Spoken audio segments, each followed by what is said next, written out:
I'm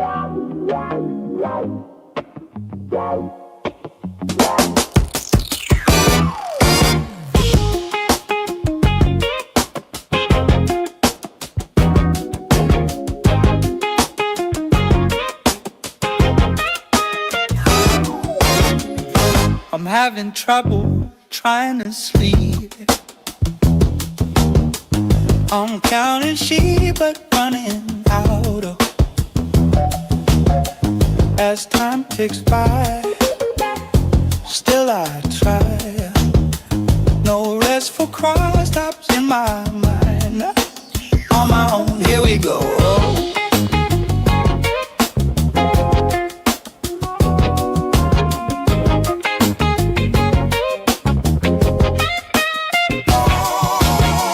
My eyes feel like they're gonna bleed. Dried up and bulging out my skull. My mouth is dry, my face is numb. Fucked up and spun out in my room. On my own, here we go.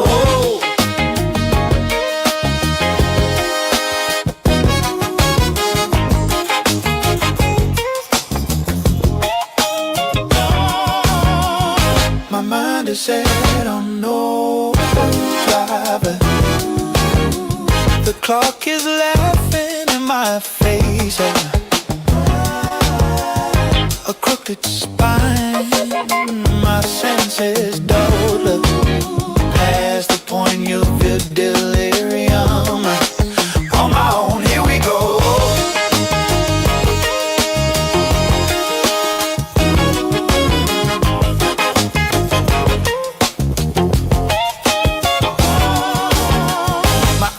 Feel like they're gonna bleed. Dried up and bulging out my skull. My mouth is dry, my face is numb. Fucked up and spun out in my room. On my own, here we go.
During the war with Japan, there appeared in a New York paper a picture of a Japanese temple guardian. You know, those great figures at Nara, looking quite fierce and ferocious with sword and flashing eyes, one with mouth open, the other with the mouth closed. And under it, the newspaper wise men had written, "The Japanese worship gods like this."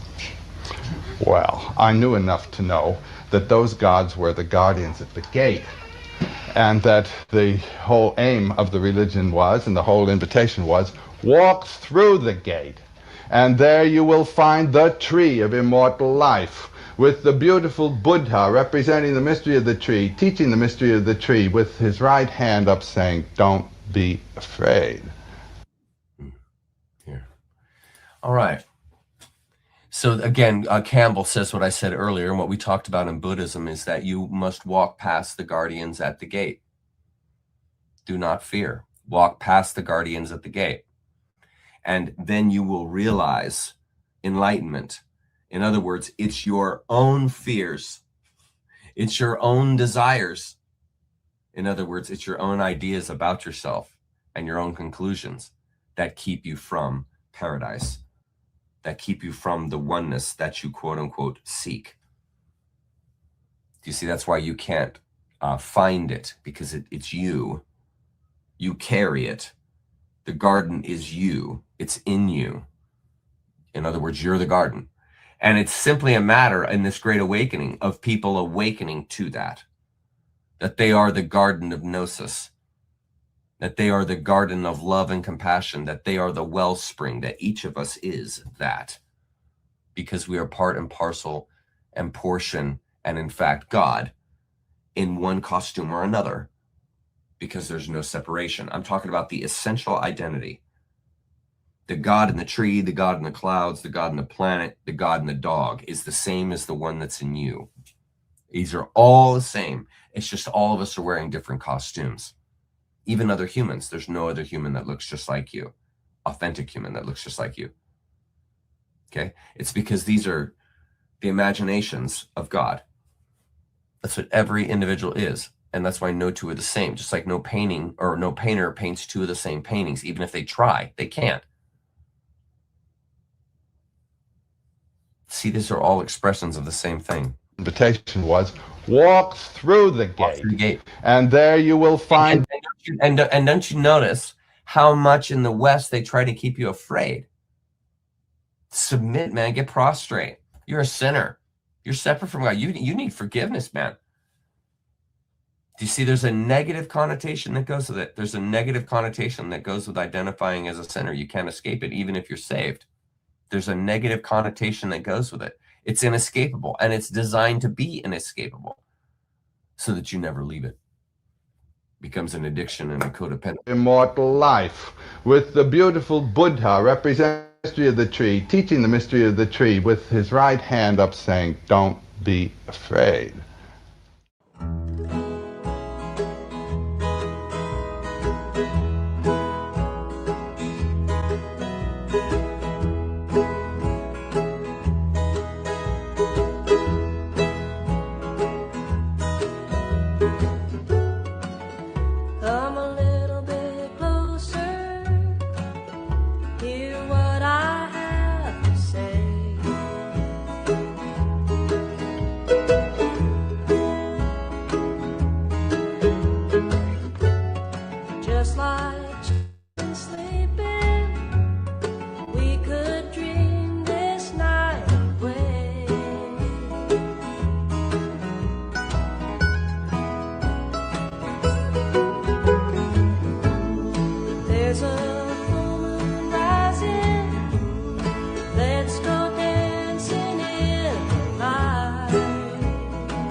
Here we go. Yeah. How'd you like that? I love that piece. That was really good. And I had a little show before the music. I showed you a piece of the new video that I released this week, Perennial Philosophy 3. You'll want to check it out. But before we get into any of the announcements this morning, let's get over to, or this evening, excuse me, let's get over to comments. So how everybody's doing? Nice. Hello, Philip. Hi, Ripple. Oh, and we can show the comments on stage because I'm super pro now. Okay, here we are. How are things going? Nice. Glad you liked it, Fortune. Hey, Matt. It's good to see you, buddy. Hey, Jay. Nice. I see you still got your pup. That's awesome. Hey, Biker Chick. Nice. Hello. It's good to see you. Hey, Chase. Hey, Scoot. What's up, buddy? Ripple 426. Nice. Hello. How's the person who needed help last week? I did not hear from them this week. I'm sorry to say. At least I don't know if I've heard from them, but I didn't get any emails that noted that it was that individual. Good. I'm glad you're good, Friar Tuck. Nice. Hey, what's going on, 9mm? Nice. Hi, Linda. It's good to see you. Hi, Catlin. These are old friends here. Hello, Silly Goose. I like that name, Silly Goose. I like that. My wife uses that term from sometimes. Don't be a silly goose. Hey, Maria. How's it going? Hi, Miss Red. Halo, hello. We got big Formula 1 meeting tomorrow, guys, in case you guys didn't know. Hey, Clueless. It's good to see you, buddy. Very nice. Yes, we're meeting tomorrow before Zoom. Sorry, I was kind of reading the comments. We're meeting tomorrow before Zoom. Normally, Zoom meets at 1. And I'm meeting for all the, I am starting the Zoom at 11:30 for all the fellow F1 junkies amongst you.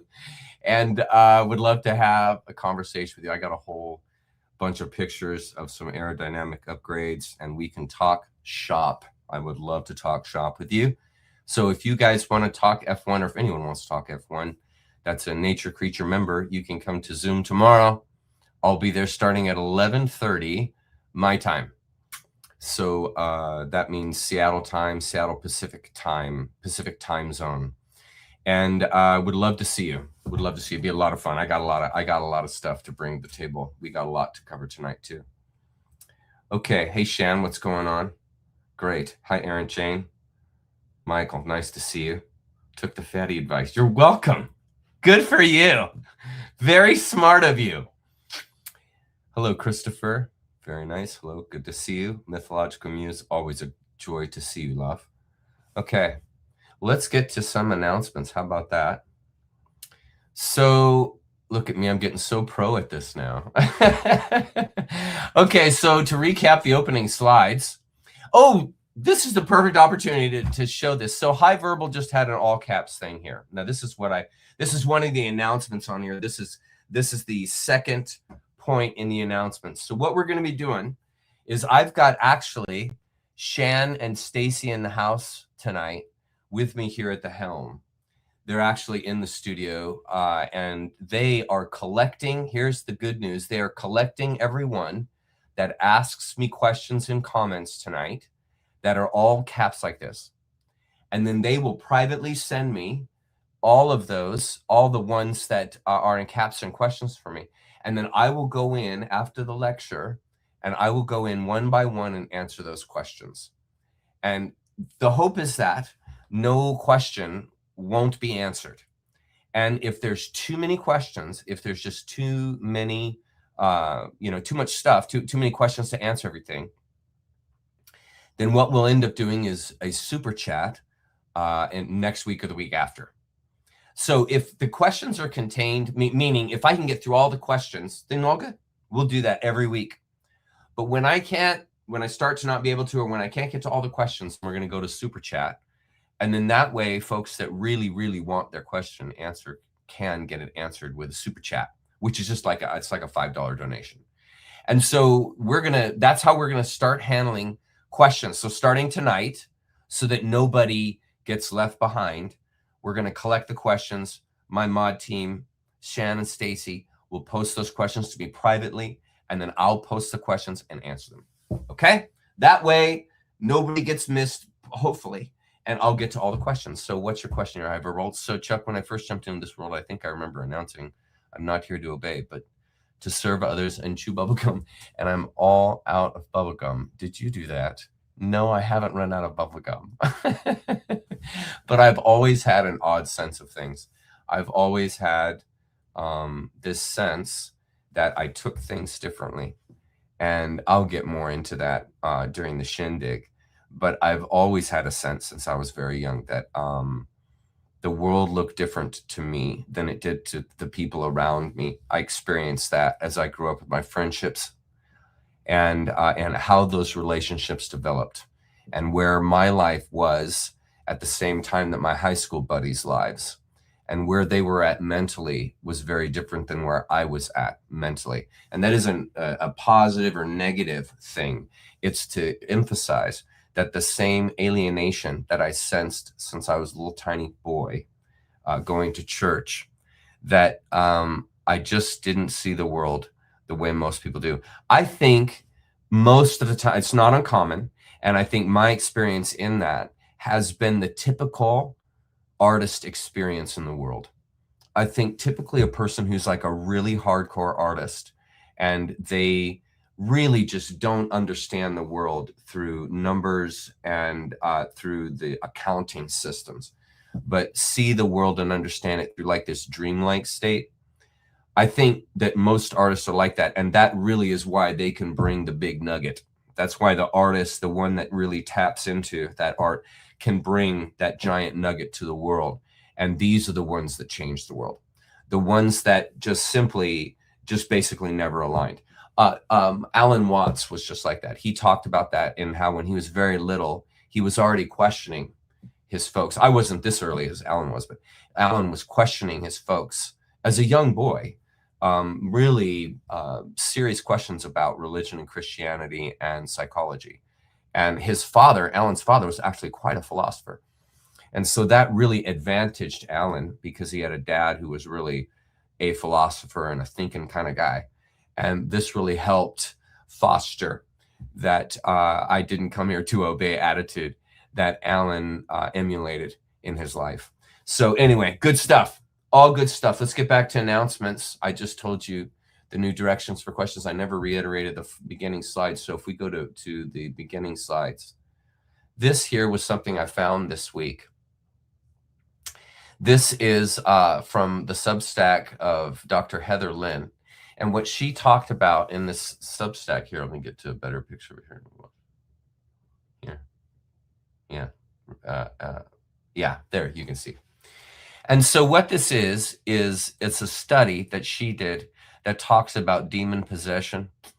I would just term it basically 4D possession. That's kind of a better way to term it. I don't like calling it demon possession because it aligns it so much with church theology. And I like to stay away from that. And so this is a great accounting from basically a person who's not church oriented. And they help you understand possession from these 4D beings. This was posted at the Cassiopaean website as I continue to do my study, our study in the Cassiopaeans.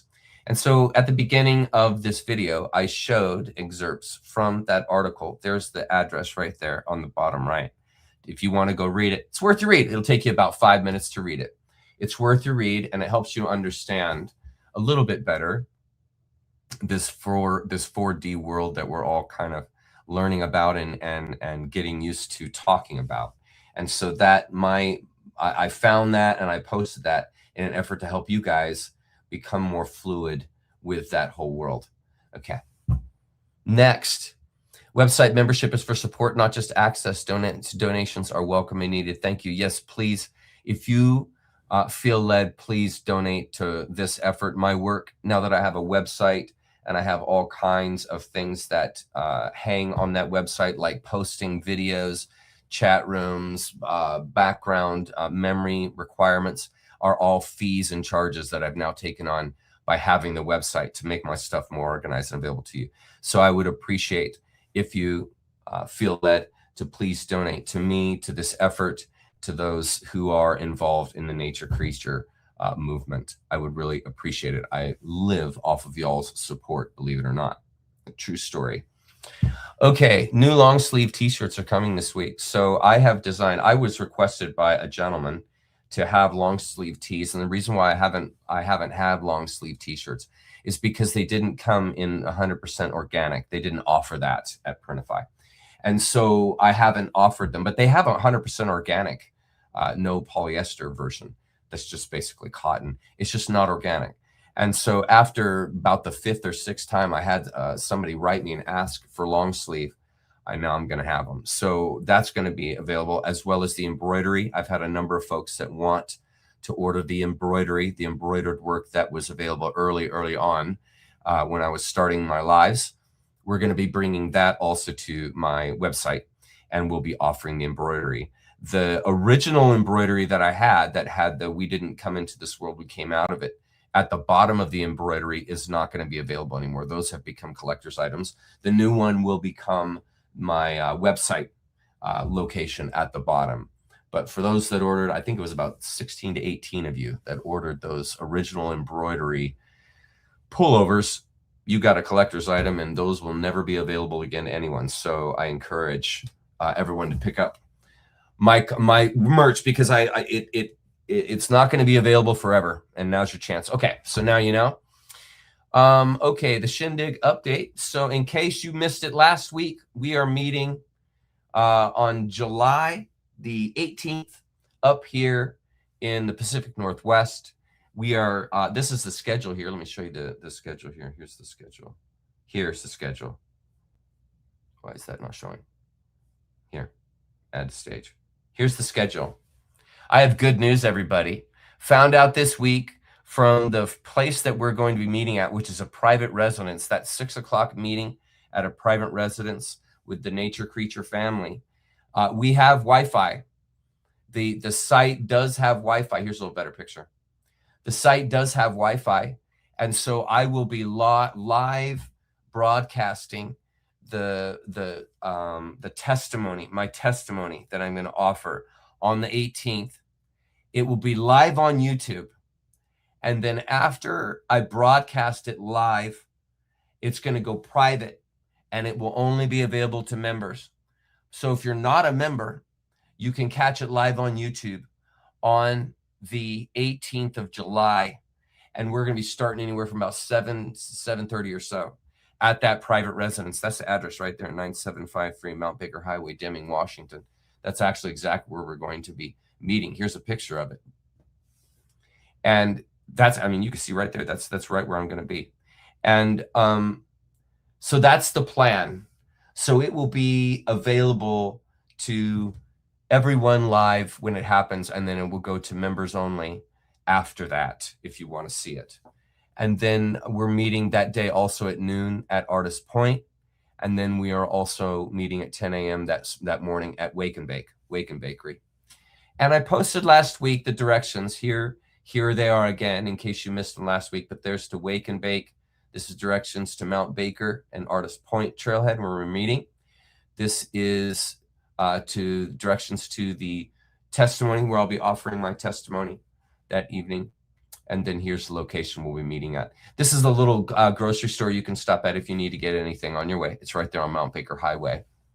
And I will be sending out an information letter to all of those that we heard from this week. We had a bunch of folks write me. We've got about 20 people that are coming right now. That's the official head count. It's likely going to jump to probably 30 because I think some locals might end up coming to the gig, because Jen and I do have a few friends out here, and a few of them might decide that they want to endure a couple hours of me. Though that's not guaranteed that they're willing to endure that. But anyways, we are doing that on the 18th, and I'm really looking forward to that for sure. Okay, let's see what other announcements we got. Then I'll head over to comments real quick, and then we're going to get going on the lecture. Okay, ask me anything. We are possibly going to be doing that on Discord. Don't know yet. It just really depends on what happens with the questions, in other words, and so that you guys know and realize. We have really, me and the Nature Creature team have really been working hard to address the question situation, because I know people are frustrated. And we are working very hard to do that. So that will be another backup. If I can't get to all the questions, we will eventually do some AMAs, some Ask Me Anythings on the Discord channel. And then I already told you about the new video available. And then finally, this one you guys are going to be curious about. So I was again approached this week about what I do for my personal rituals, what I do for, I had a really great letter sent in by one of the members, and they asked some really great questions. It was a long letter, so I'm not going to read all of it, but they asked sort of what I was doing in my personal life to do the homework and the necessary inward searching for the STO quote unquote lifestyle, a person who is living in a service to others. And you guys need to know that I was raised in the church. And so ritual, going to church every Sunday, going to the Bible study, going to the, the Wednesday night mania, the kids thing growing up, that's every week, going to the kids camps, going to private schools, all this kind of stuff. There is a lot of ritual, quote unquote, Christian ritual that go on in someone who is raised in the church. And because I spent so much time in that situation, it's left ritual, personal, private ritual. You guys are gonna believe this, but I'm going somewhere with this. Follow me. More personal, private ritual has left a bitter taste in my mouth. And so when I left religion, I had to come up, so to speak, with another way I convened with the unspeakable. I'm not a big proponent for prayer. I don't have a problem with it. It's just not something that I'm a big proponent of. I'm a big proponent of meditation, and I'm an even bigger proponent of the idea of walking meditation. Now, here's the bigger picture here. The way that I see life is that life is a meditation. Life itself is a meditation. And when it's taken sincerely, every action that one takes on in the day is ritualistic in its sense, because you are in a meditation. Now, with that in mind, look at what I have written here. My ritual, Jenny, that's my wife, exercise, gardening, teaching, listening, learning. It's not formal, not planned. It's a writing, not accomplishing being. Okay. It's a riding the wave, not accomplishing the wave. Okay. It's a writing, not accomplishing being. Life is the meditation. Okay. So years ago, when I was 22, I committed my life to Jenny, my wife. And in a very real way, that is entering into a ritual, because you are taking on a bond. You are taking on the challenge of living your life, the rest of your life, with another individual. And this is a sacred environment, is it not? Is the marriage bond, is the marriage connection not sacred? Of course it's sacred. Okay, so it's a sacred thing. Are rituals sacred? Yes, rituals are sacred. Okay, so I have found, since I left Christianity and in looking for other means and ways to convene with the unspeakable, has come through these ritual bonds that I have taken on in my life. And so here's a good example. So Jenny is a real cannabis girl. And the medicine that works best for Jenny, because she's tried the SSRIs, she tried the antidepressants. We went down that road when she was in her 20s. I walked with Jenny all through the different means and ways she dealt with the depression that she really dealt with. And I also dealt with myself. She dealt with that with me. And so part of the routine as you're awakening is that you don't realize or know what's best for you. And you have to learn that out, find that out the hard way. And so what Jenny unfortunately had to find out the hard way is that all those pharma drugs, and she'll tell you this now to this day, are BS. And they really harmed her in her personal experience and in her personal life under the guided counsel of doctors and trained medical professionals. She had a horrendously terrible, horrible experience with them. Okay, I'm not talking about anyone else. I'm not judging it for you. I'm saying mine and Jenny's personal, hands-on, first-hand experience was a nightmare with Big Pharma. And through the wondrous wonder that is life, and I would have never, ever, ever, ever in my life tried this, but Jenny, let's see, it was in our mid-20s. She went to a gig and she had a joint. And up until that point, we had been married probably about 6-7 years. And I noticed that when she came home, that her mood and her being was totally different. And this was, 20 years ago. And it was profound. And like the entire next day that I was with her, her demeanor had completely changed. She wasn't checked out. She was just rolling with it. She was fully present, but she wasn't as high toned. That's a good way to put it. Not as catchy, not as triggery kind of a thing.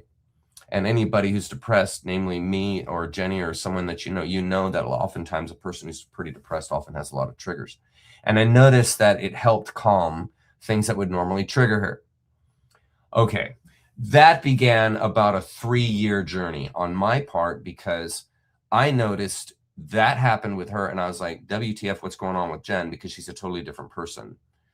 And since I'm in ritual with Jenny, meaning that I'm married to her, I'm very sensitive to the changes that she experiences because I'm right there with her.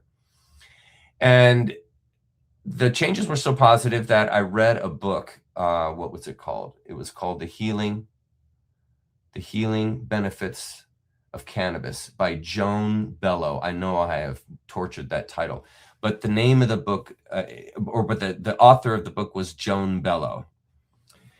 And Joan explained the autonomic nervous system to me. And the autonomic nervous system is the balancing system of the body. It's the fight or flight, the rest and digest system, the sympathetic and parasympathetic systems, nervous systems of the body. And cannabis directly interacts with that system. Well, that system controls also your serotonin, and it controls your triggers, and it controls your mood. It controls your stability. It controls your balance. This is why people get addicted to drugs, is that they put their autonomic nervous system out of balance. That's the beginning of addiction, is putting your ANS out of balance. Sugar does it, coffee does it, Coke does it, methamphetamines do it, heroin do it. All of them pressurize the autonomic nervous system in a different way. And this causes dependency. Alcohol does it. This causes dependency on the drug because you're putting the ANS out of balance. And what I found out from Joan and through further study is that cannabis directly balances that system. So whatever way it's out of balance, whether it's overly parasympathetic or overly sympathetic, either one, it will balance the person. So if you have a person who's depressed, it will lift them up. If you have a person who has hypertension and they're crazy, it'll calm them down. It's because it's balancing the ANS. Now, Big Pharma can't do this. Big Pharma, but man's mind is too stupid to do this. But the plant world, in regards to your pharma, is a lot smarter, quote unquote, than science, because science is a human man institution and nature is the institution of God.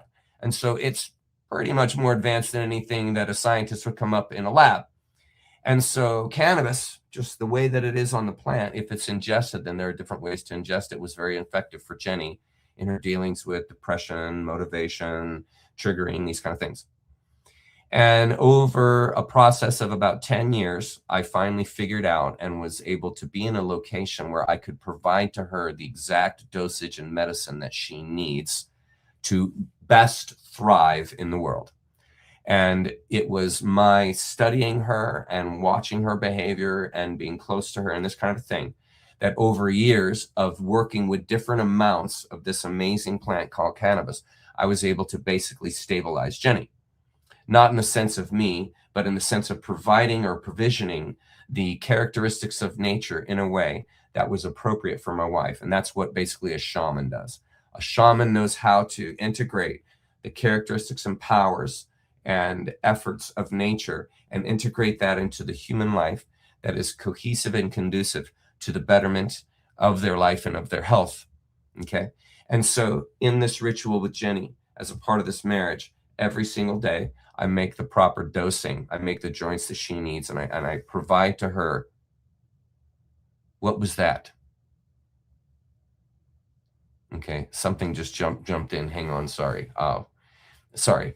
To provide to her what she needs and what will best balance to her. It's sort of like if you are a person who's looking for a solution, you go to an advisor, a doctor, a shaman, a friend, someone who knows you, and you ask them as a human being, you ask them, hey, this is the kind of stuff I'm dealing with.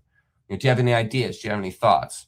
And a really good shaman, a really good sage will be able to decipher within that individual what is lacking, what is overcompensating, what is being, projected, these kind of things.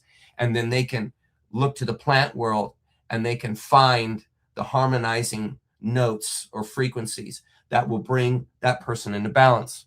And this is what cannabis does.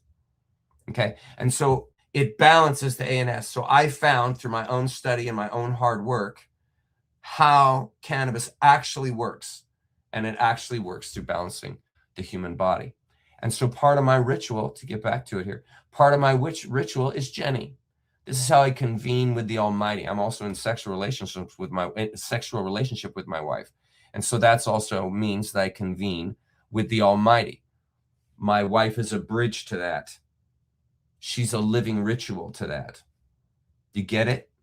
This is my ritual. And then gardening and exercise. So when I go running, I'll go out and I'll run by myself, and I have a track, it's a road that I run on, and I know the set distance, and I don't have to think about the distance, and I can just focus on the run being outside and breathing nature. And while I'm breathing in the air and underneath the sun, and I'm being enlivened by these natural characteristics and energies of nature, right? I have a meditation while I'm running. It's the same thing as having a meditation while you're sitting, except in my meditation here, my legs are moving. When you're sitting in meditation, your legs aren't moving. Both are meditations. Both are equal meditations. There's no better or worse. Okay? And so one of my weekly rituals that I engage is that I go running. I have a 3-mile run that I do, and I like to run 3, 6, 9, or 12 miles every week. And I run about a 9.5 to 9-minute, 45-second mile. And so I have oriented my exercise to sacred numbers and sacred geometry. The time it takes me to run it is all 9s, all 12s. The distance that I run over the week is either 12 or divided into 12 with 3s, just like Tessa used to do. Okay, so that's another ritual that I have. Gardening, I will sit and talk to my plants when I'm in the throes of a garden, an active garden. I will go and sit down and I'll talk with my plants a few times a week. And I will have a dialogue with them, and I will basically ask them how they're doing, tell them how I'm doing, the same thing as you would do with your dog. Same thing. These are just different costumes. Your dog is the same costume my cannabis plants are wearing, except it's a different costume that does different stuff than what a cannabis plant does, or what a cornfield does, or what the cloud do. You see, these are all the same energy. It's just playing in different fields. So in one field, it's playing as a dog. Another field, it's playing as cannabis. Another field, it's playing as my wife. Another field, it's playing the planet.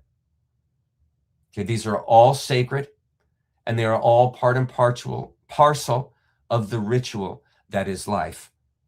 Life is a living ritual, you see?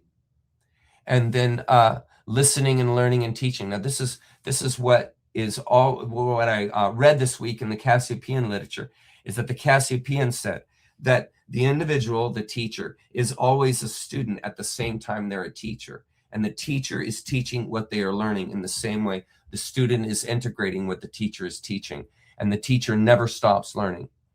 That's where I am. That's why every week I spend hours and hours and hours. Right now, at this time, I'm studying the Cassiopaean literature as I'm studying. And I'm sincere about it. And so that's also part of my ritual. Learning is a meditation. Learning and growing is a meditation. Going to a concert is a meditation. Okay, so when I'm asked from folks, what materials do I use for my ritual? What preparations do I make for my ritual? What do I say? What are the quotes? What are the verses? What are the things? None of that. There's no order or system to it. It's just a basic structure, like I explained with my running. It's a basic structure, like I explained with my gardening. I don't know when I'm going to go talk to my plants, but when I feel like I'm going to go talk to my plants. And no, I'm not hearing their voices, and I'm not imagining hearing their voices. It's a self-meditation. It's a self-examination. And so when you take on, this is the point of what I'm said here. When you take this on, then you see your entire life becomes a ritual. Your entire life becomes a living meditation. And then the STO comes out naturally, because you're living a life of meditation. So you're living a life of non-reactivity. You're living a life of learning. You're living a life of going along with the flow. That's all meditation. And so because I was raised in the church and just did these ritual after ritual, I just got a bad taste in my mouth about having this certain set aside time, certain set aside place, certain set aside hour, certain set aside date. I didn't like all that structure as an artist. I didn't like it at all. I didn't like it that I had to be participating on certain rituals on certain days at certain times at certain. It's just too much. It's just too much. Puts a bad taste in my mouth. Now, for other people, that is enriching. Having a date, having a specific time, specific place, specific person, orientation, trinkets, whatever, amulets, whatever, are very important. And I consider that sacred. Great, that's good for you. I don't like it. That's not how I roll. I don't want all that. That to me is clutter. Ritual materials to me, or amulets to me, are my plants, or the trees, the grass growing out of the ground. These are the elements of my ritual.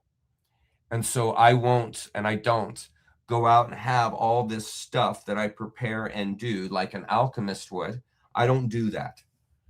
It just isn't. I spent too many days in rituals, man. I spent 40 years of my life praying without ceasing. I spent 40 years of my life following every Christmas ritual, every Easter ritual, every single year. Weekly Bible studies, weekly studying. I mean, I just had enough. And I don't say all that to put it down at all. And I know that those things are very sacred to a lot of people, and that's beautiful. And I'm not here to judge that or say, I'm not. Because like I said, some people like that. And I think that's beautiful. Just like some people would hear what I'm saying and saying, what are you talking about? Going on a run as a meditation? What? Cancer is your friend? What? You know, it's people will hear that, and that's that oddity. That's the way I've been since I was a kid. Like I opened this lecture up with. I've been like that since I was a child. I've taken things different than others. I don't roll the same way as most people. I'm a misfit. That's why a lot of you found me, because you yourself are also a misfit.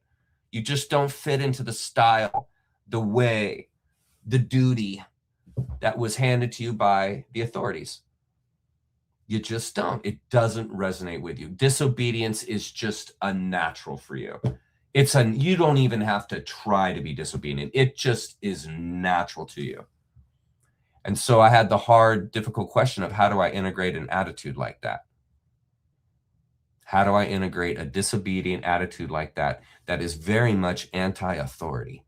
How do I honor this anti-authoritative aspect or calling or ishness of me, while at the same time being sincere and in the ritualistic mindset in the daily? You see, it's a tough question. And so that's what I do. It's kind of an integration of some of Tesla's idea. It's kind of an integration of some of what Alan Watts talked about. Tesla meaning the 369 thing, Alan Watts meaning the walking meditation thing.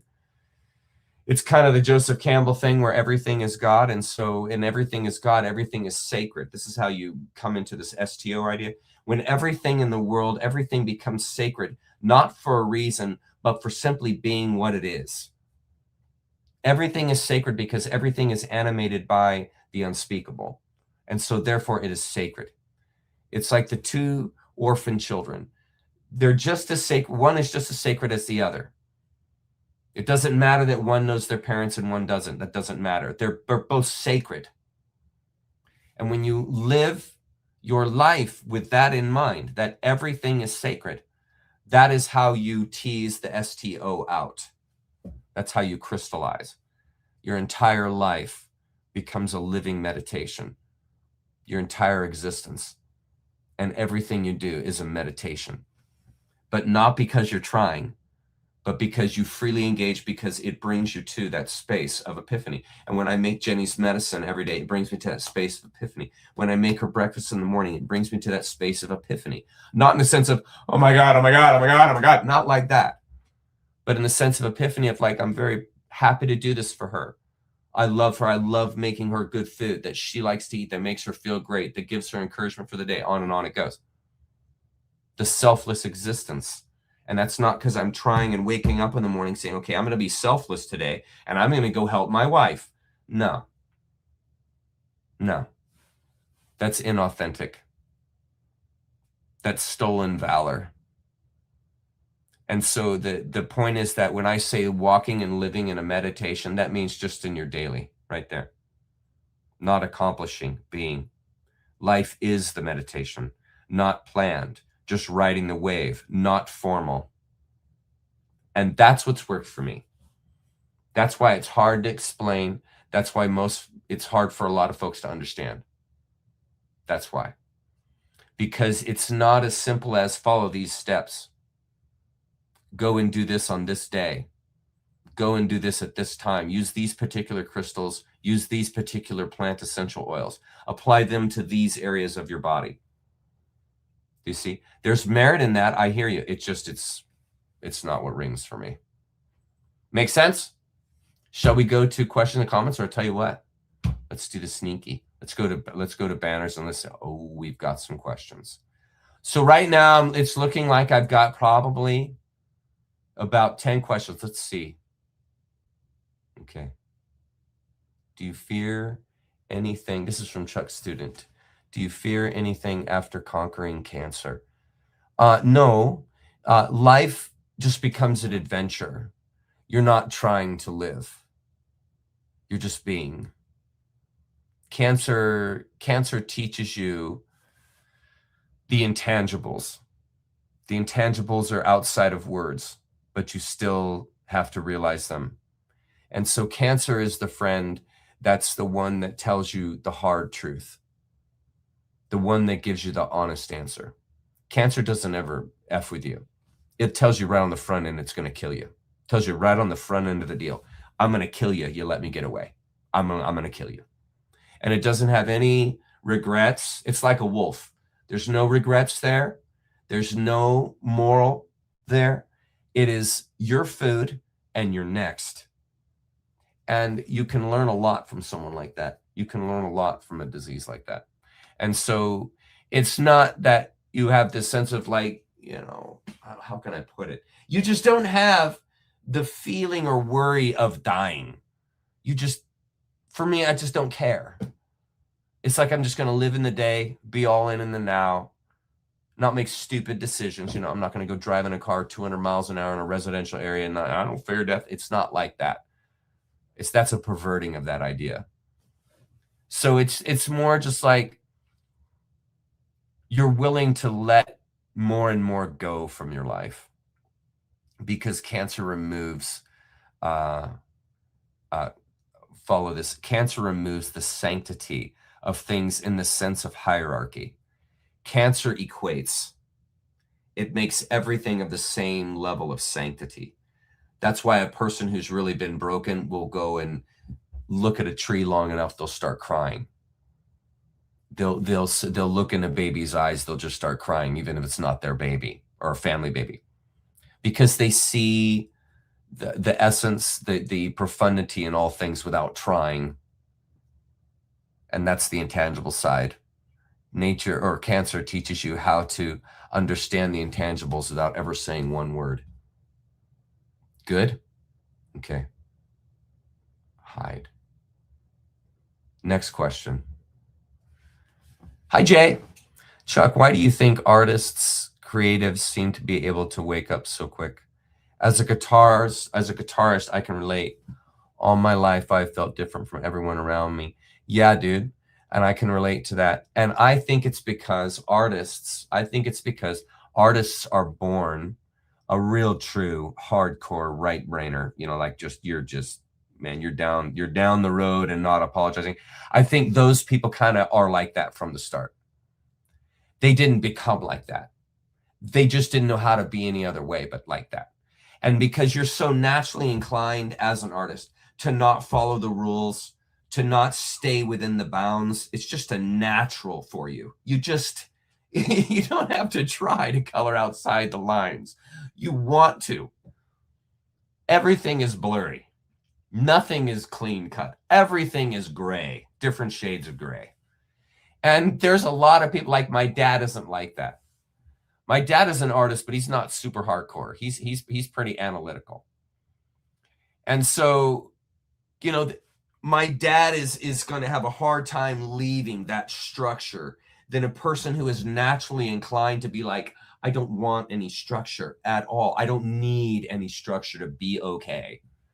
I don't need a stepped guideline to know how to cure depression. I'm just going to go effing figure it out myself. You know, it's just this overall, I'm not going to follow. I'm just not going to follow. I'm not going to obey. I'm just not. And that person, think of how much more access that person has then to a truth past the authorities. They don't even have to try. They're already in that field. They're not even recognizing the authorities. Not even, it's like they don't even exist. But at the same time, these same people oftentimes, not every time, but oftentimes they have a very strong moral ethic, but it's natural. It's just a natural moral ethic in that they see the beauty and perfection outside of words and others. And this, again, reaching into that intangible aspect, this is another plane. That's that 4D plane. It's an intangible aspect. And when you can realize that, you see in just your natural, I mean, you have an advantage. So that's why Jay, a guitarist, a drummer, anything, a violinist, anyone who gives their life to music is, I would think, is going to be pretty similar to that. It could resonate with that. Okay. Here, what's this? Chuck, do you think everything in religion is a lie, or do you think there is a hidden truth? I don't think everything in religion is a lie, but I think so much of it is twisted that it's unrecoverable. Here's a good example. What a great question. Where is it? Where's my slide? Remember how last week, I don't know if I still have them up here. Media assets. Shoot. I don't have my Lucifer thing. Here, let me bring up I'm going to share screen with you guys. Hang on. I'm going to share screen my keynote with you, because I want you to, this is the perfect example. Let's see, Cassiopaean. This is the perfect example of what I'm talking about here, in that it's unrecoverable. Here. Where is it? This. Okay, now let me open this up so you guys can see it. Okay. Okay. Okay.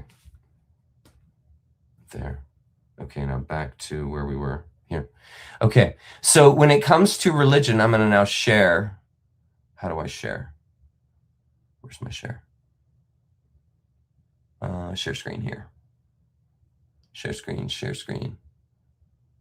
Is this right? Okay, Chrome tab, window. Oh, it's not working. Dang it. Okay. Well, I'm sorry. I wanted to bring up the Lucifer thing. I wanted to answer that. It's unrecoverable. Could be, and this is the point here. With the Lucifer thing, it's like the swastika. You can't recover that. Even though the swastika was originally the wheel turning, it has been so molested by agendas and politics that it's no longer can be representing of what it once was a long time ago. And that's understandable. Nobody's arguing that. And it's the same thing with Lucifer. Even though Lucifer has this meaning of light, of a light being, the human collective, the human persona, these kinds of things, the material form of the human collective, Lucifer is that, but it's been so, the concept has been so perverted by Satanism and by Luciferianism, that the whole context of it is unrecoverable. So in that sense, I think religion is really hurtful. But I think religion is very helpful in the understanding of what it's saying untwisted. So when you refer to Christ in the Bible, if you think of it as Christ consciousness rather than the body or the person Jesus Christ, it opens up a different twist on the same verses. Like when Christ said, no one comes to the Father but through me, right? A sage would never say that. A form would never say that. Christ consciousness would say that because that's your identity. You understand God through self-identity, through the inward search. No one realizes the ineffable, but through their own inward search, the search of no words.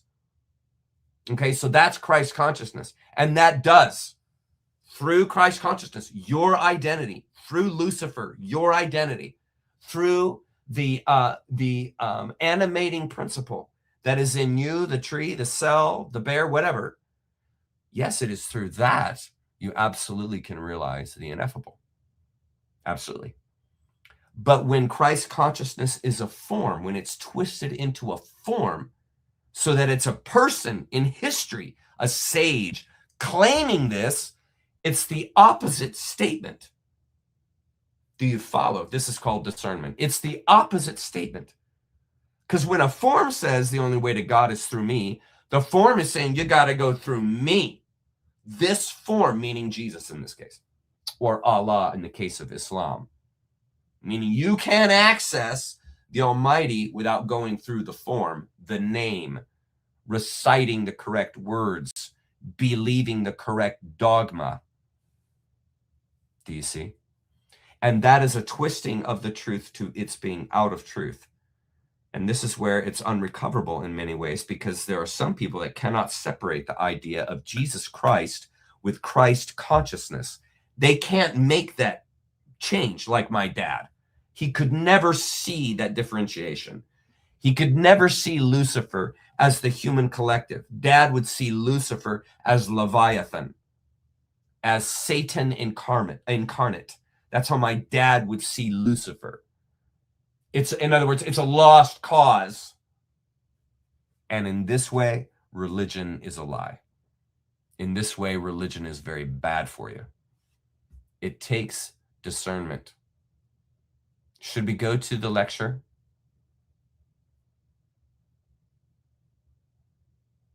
My wife wrote this. Do you want to expand on what you mean by testimony? Well, in regards to the gig, in regards to the Shindig, I'm going to be offering my testimony, meaning the story of my life, growing up in the Christian church, growing up in the arguably maybe the most, if not second to most powerful Christian family in the world from basically about 1980 to almost the present, because Christianity is changing and it's how it does its thing. But my dad was basically at the center of the megachurch movement. My dad was actually one of the guys that was a pioneer in that. He didn't intend that. It's just he was so good he attracted that many people, because my dad's a talented guy. He's a talented guy. And so being in that family, there's a story. And it helps make sense of why I do what I do now, why I'm a heretic now. But at the same time, I say that I love my dad, because I do. I adore my dad. I adore both my parents. But we're opposite worlds when it comes to spirituality. And so it's my goal at the Shindig to provide to you guys a picture of my life and a picture of what I went through to get to the point of completely releasing from organized religion, specifically Christianity. There's a story to it. And I get letters all the time from folks that say, hey, listen, I raised my kids Christian and now I've left Christianity. I don't know, and I don't know what to say to my 25-year-old son or daughter, or my 10-year-old son or daughter that I raised Christian. And now they're dogmatic like I used to be. Now they're a fanatic like I used to be. And now they don't listen to me because I've told them, all the things and means and ways that a Christian is taught to defend themselves. so that when they're approached by a counter or alter religion, quote unquote, that you can defend yourself. You can defend your spiritual position. I mean, I actually took classes in school with that, because it's all about a fight. So anyway, hopefully that answers the question of what the testimony is. I'm going to be sharing that. We should probably get to the lecture. It really looks like I'm not getting to all these questions, but we'll keep on rolling. And I have the questions here, and yeah, I will get back to those. But for now, we're going to move on to the lesson. We are talking about here. We're talking about today. We're going to be talking about the wave. Here's my media assets. We're going to be talking about the wave. Now, the wave in Cassiopaean literature is a moment in human history, in our case, a moment in our existence, that has been going on for some time. We come out of a multi-year, if you look at the timeline here, we come out of a multi-epoch, I should say, existence. And there have been many 309-year waves. And every 309,000 years, there's a massive wave that passes through the solar system, that passes through the universe, for that matter. Everyone is subject to it. Everything is subject to it. Every alien species, every planet, everything is subject to this. And it is basically just like a tidal wave moving through a city. And everyone's going to get affected, and everyone is going to have an issues that they're going to deal with. And some people's issues are going to be worse than others. Some people, it's hardly going to affect them. The folks that are up on the hill, the folks that are just outside of, the flood zone, are not going to be as impacted. They will be impacted because there's no place to shop for the next 2 months. But they're not going to be impacted in the sense of that their house is still standing. It's the same thing with a wave. Some people are more impacted by others. Sometimes the wave is much more catastrophic than other times. And we have an impact on that right now. And part of the reason why we're covering the wave is so that you guys begin to understand how you take part in this wave and how you change human destiny. And I'm not saying that lightly. And I am saying that it's my conviction that we are here right now because of our behavior to this point. I'm convinced of that. I'm convinced that we as humanity have changed the course of where we were headed. I mean, I think it's pretty obvious that we were headed simply because we have said no. We've disobeyed. And we've told the authorities, I ain't buying it anymore. I'm not going with it anymore. I'm not down with it. I don't agree to this. And in case you didn't know it, when the entire human collective starts doing that, there is great energy. There is great energy that changes the flow of things. Do you understand? Like a ripple in a current. If you've got a ripple going by and you touch your finger down into that ripple, you're going to create your own ripples, which are going to affect the main ripple as it's coming through. It's not going to stop the main ripple, but it's going to affect it. And this is essentially a perfect example of what we are doing right now through learning, through gnosis, through educating ourselves, is we are learning how to navigate the wave, the ripple that we're in. Because everything is energy, frequency, and vibration. You are not a form in the sense of finite. You are an illusion of a particular layer of consciousness, which takes us to our first point today. Now, consciousness is divided up by the Cassiopaeans into 7 different densities, and each one of these densities has a different means and ways that it realizes the universe. The rock, the atom, the primal material and minerals are going to respond to the world and be in the world differently than you. When I take a rock, a really hard rock, and I strike the rock, it's going to make a particular sound. That's consciousness. When the sun rises in the morning and the sunflower turns its face to the sun and follows the sun throughout the day, that's consciousness. That's consciousness. When you see or walk into a room and you observe the room and you have a feeling of what's going on without anyone telling you what's going on, that's consciousness. That's awareness. And if you keep going, you're soon going to be so aware that buildings will begin to dissolve. time will begin to dissolve as your consciousness layer, your density, increases. Just like the tuning of a string on an instrument. You keep tightening the string, the pitch goes higher and higher and higher and higher. And if the string was infinitely strong, you could get a pitch that would be infinitely high. You're the same way. Consciousness is the same way. And as it goes through the layers, as it resonates into higher and higher frequencies, its composition changes, just like the composition or the content of an orchestration. It changes as more instruments are added in. It densifies. It becomes more complex. It becomes more interesting to listen to. It becomes more fascinating to watch an orchestra. And it's just densifying, densifying, densifying. This is the universe. And the universe is just simply showing you a few layers of that consciousness.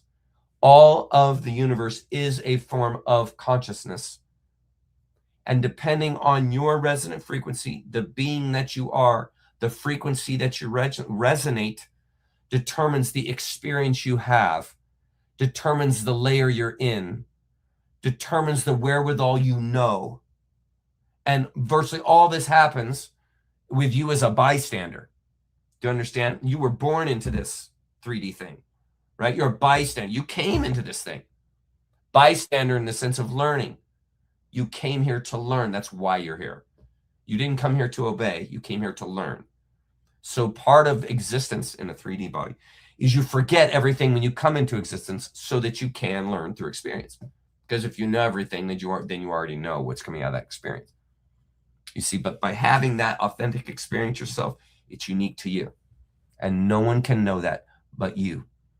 And this is the intangibility that you bring to the world. This is the value you bring to the world. And this value is realized through consciousness densities. So the density of a rock, a mineral, an inanimate object, a primal atom, right, is going to be of a smaller or lower frequency density than an animal or plant density that's turning to the sun. The rock doesn't turn to the sun. It grows moss on the opposite side of the sun, so it's pretty smart like that. But it doesn't turn towards or away from the sun. The rock's down with it just as it is.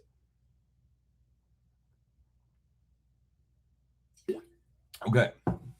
So as the density increases, the consciousness expansion increases, the awareness increases. Okay. That's why in this 2D here where it says no moral gravity, you have a moral gravity in 3D. Do you see that's a transformation, right? Your plants, animals, and animated things are responsive. We'll see in 1D over there on the left. See how it says primal? They're not. They're just going with the electromagnetic energy. So they're responding. They're conscious in that they're responding to the electromagnetic energy, their attraction and not attracted, right? But they're not playing out a responsive role in the sense of decision. The lion gets up and is hungry and it decides, where am I going to go eat? And it finds the place of opportunity and goes there. Plant doesn't have that option. Plant has to sprout where it's planted or where it grows. And so it doesn't go out. The food has to come to it. And so it figured out this symbiotic relationship to mycelium. And mycelium is some pretty damn smart stuff. It's the oldest living organism on this planet. And plants have tied into that higher consciousness called mycelium. And this gives them a massive advantage. So when plague is coming through, the mycelium will communicate, hey, just so you know,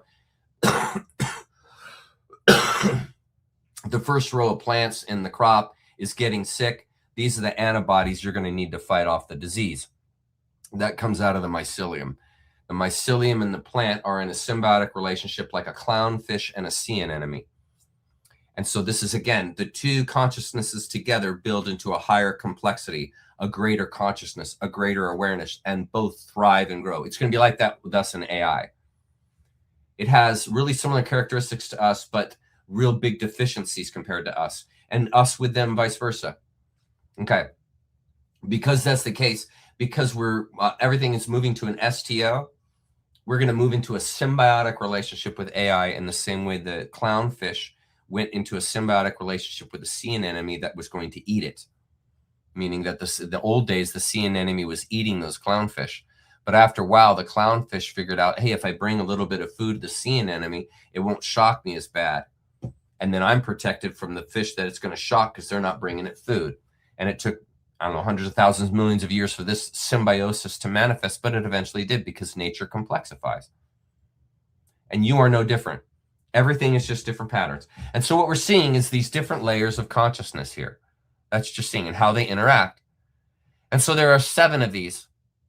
And so as we move into 3D, which is you and me, this is an individuated density. And notice that the general animal density is 2D, right? And then you have the mineral density at 1D. So this is just more and more densification. And notice that 3D preys and eats 2D in the same way 2D preys and eats 1D, right? Because what are the plants consuming from the mycelium? Minerals. What is the mycelium absorbing from the plant? Sugars. Those are 1D. They're eating 1D, right? And then that's why we eat fish, we eat plants, we eat animals, living organisms. And if you're a vegan, you're killing just as much life as you are if you're not a vegan. So we have to kill life in order to eat. Now, this is going to begin to clue you into our situation here. There are non-physical beings. That's part of the fourth density, right? And they have a very variable physicality. And they eat off of us, as we studied last week, louch, which is the energy that comes off of our emotions, our frustrations, even our love. Some of the strongest energy you can produce is love. Some of the strongest louch you can produce is love. Louch doesn't have to be negative or positive. It's the energy that animates you. And so that energy that animates you also is the food of 4D. But they have to shift it into a low frequency, namely hate, pain, suffering, because they cannot consume love. This is how you become unpalatable to the 4D, is you instill and fill your life with more and more love, more and more STO resonation and frequency. They, as low frequency 4D creatures, they can't eat you if that's the case. You're unpalatable. It's like you're going and trying to eat a bowl of soup that's at 230 degrees. You can't eat it. It's tasty, delicious. It would fill you up, but it's at a frequency. It's at a heat that you can't take. You can't eat it. Whereas if the soup is 100 degrees, you can chow that down. If it's 80 degrees, you can drink it down. Same stuff that you cannot touch at 230, but you can chug a lug. Right at 80 degrees. Okay, it's the same thing with those that prey and eat on us, eat this substance called louch, a type of emotional soup. And if the temperature is too hot, meaning it's too much love, too much care, too much compassion, that's an unedible individual. Their louch is no good to them, to the 4D parasites, vampires. And so if you want to become untouchable, unpalatable, this is the person who's fearless. This is the person who's walked through the gates, past fear and desire, those kind of things. If you want to realize that, the process is the daily meditation, the daily ritual, the daily living life in this sincerity that brings about a conscious awareness that basically puts sovereignty and profundity in everything. Do you see? And this is how this 4D, this is how you keep them away from you. In other words, raising your consciousness layer. Now, as we progress further into density, we move into 5D. Now, 5D is kind of funny. And this is just a reiteration of stuff we've covered. That's why I'm going to go through it quickly. But 5D is kind of funny in that you go there in 3D and 4D. Anything that has an individuated consciousness will go there. And it's a place of contemplation. As you begin to crystallize into 4D, into a spirit, all of us eventually, as you continue in your crystallization process, all of us eventually get there. And we eventually move into 4D. That's your transition. And until you get to that point of crystallization, you keep coming back. And that's why the wave right now is so important, because right now there's a transitional phase happening whereby you can transfer to a 4D crystallization much easier than a person could back in the Dark Ages or a person could back in the dinosaur times or 300,000 years ago, right after the dinosaurs. Do you see? Okay, and it is from that point that you transition or don't. And then 60 is outside time, outside form. It's the density that's just below 70. And so it is through these different dimensions of consciousness that one generates an understanding of the world and themselves. That's the point of them. Now the grand cycle.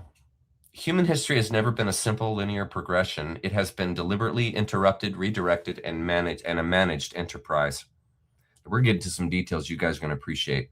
The grand cycle is the central organizing timeline in the Cassiopaean material. It is a fixed cosmic period of approximately 309,882 years that marks one complete round of the current third density human soul experiment on Earth, matching one rotation of the zodiac. And I showed you that in the timeline. I showed you the 12 zodiacs. For every one of these 309,000 years, you have gone through the 12 cycles of the zodiacs.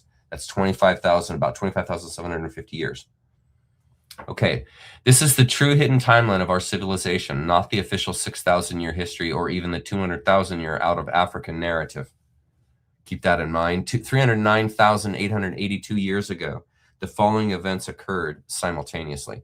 The transient passenger soul matrix inserted itself into genetically prepared Sasquatch Neanderthal type hominoid containers already present on Earth after being genetically manipulated over thousands of years in preparation. The presence of the soul itself caused immediate direct DNA amalgamation that produced the first modern human physical psyche template. Semi-hairless, slender, smooth, and cunning with a sense of humor. That's us. We looked like this. 309,000 years ago, this is what we looked like.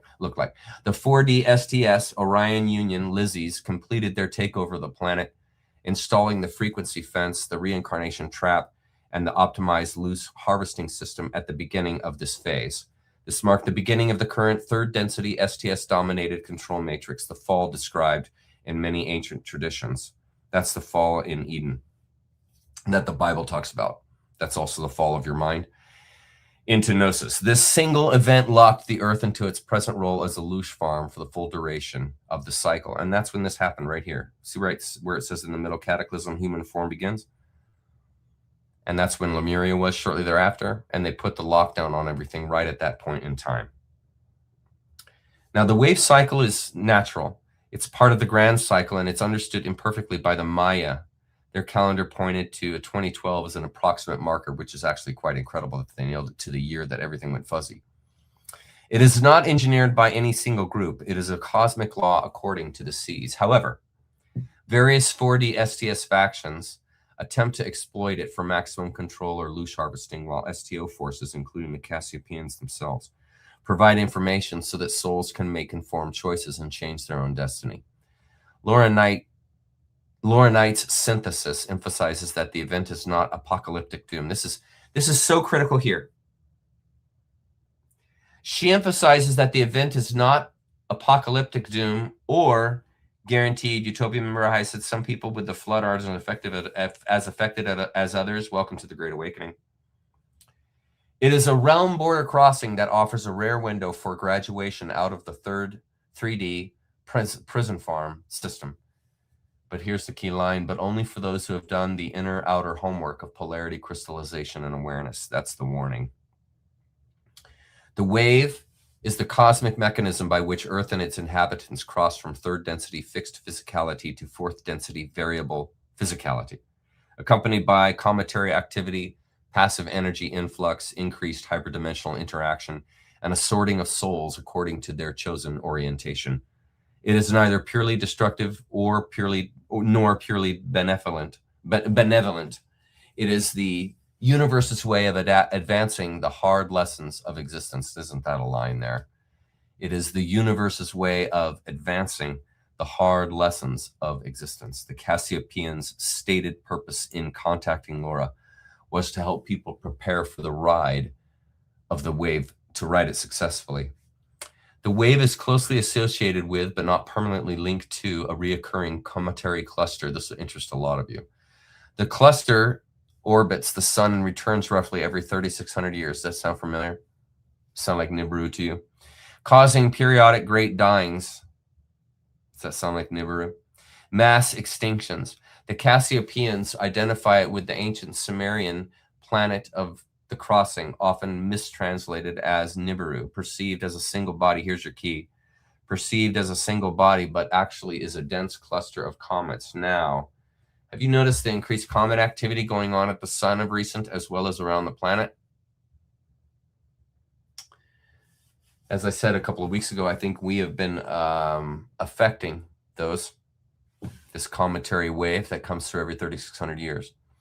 A large fleet of marauding spacecraft from Zeta Reticuli, Anunnaki, and Orion, and Nephilim groups rides this cluster. Have you guys ever heard of that?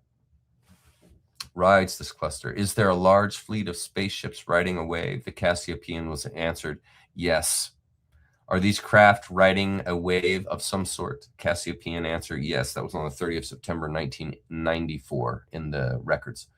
The wave itself follows the comet cluster in the cycle, creating a realm border split that allows easier passage through space-time and into fourth density.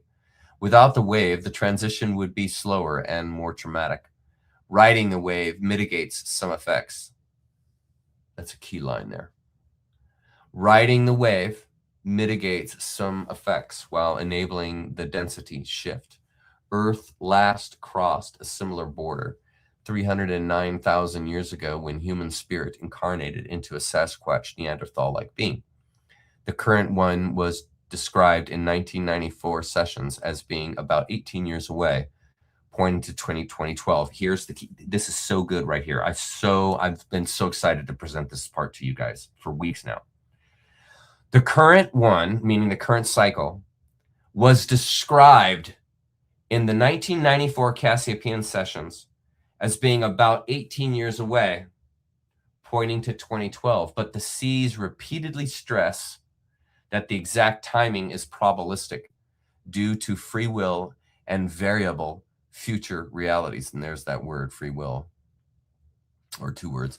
It is an ongoing process rather than a single dated moment. This should elucidate why it is probabilistic. Human will changes timing and effect. Did you get that?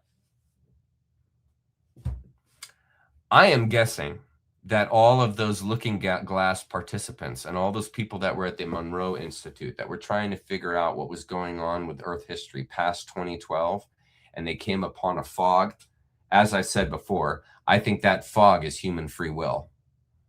And I think human free will took center stage in 2012, just like McKenna predicted and the Mayans predicted. And that meant that all the future now goes fuzzy because human free will, there you go, human free will is what's on the stage. It's the center attraction. It's the protagonist at this point. Because we no longer are tightened under the security that we once were.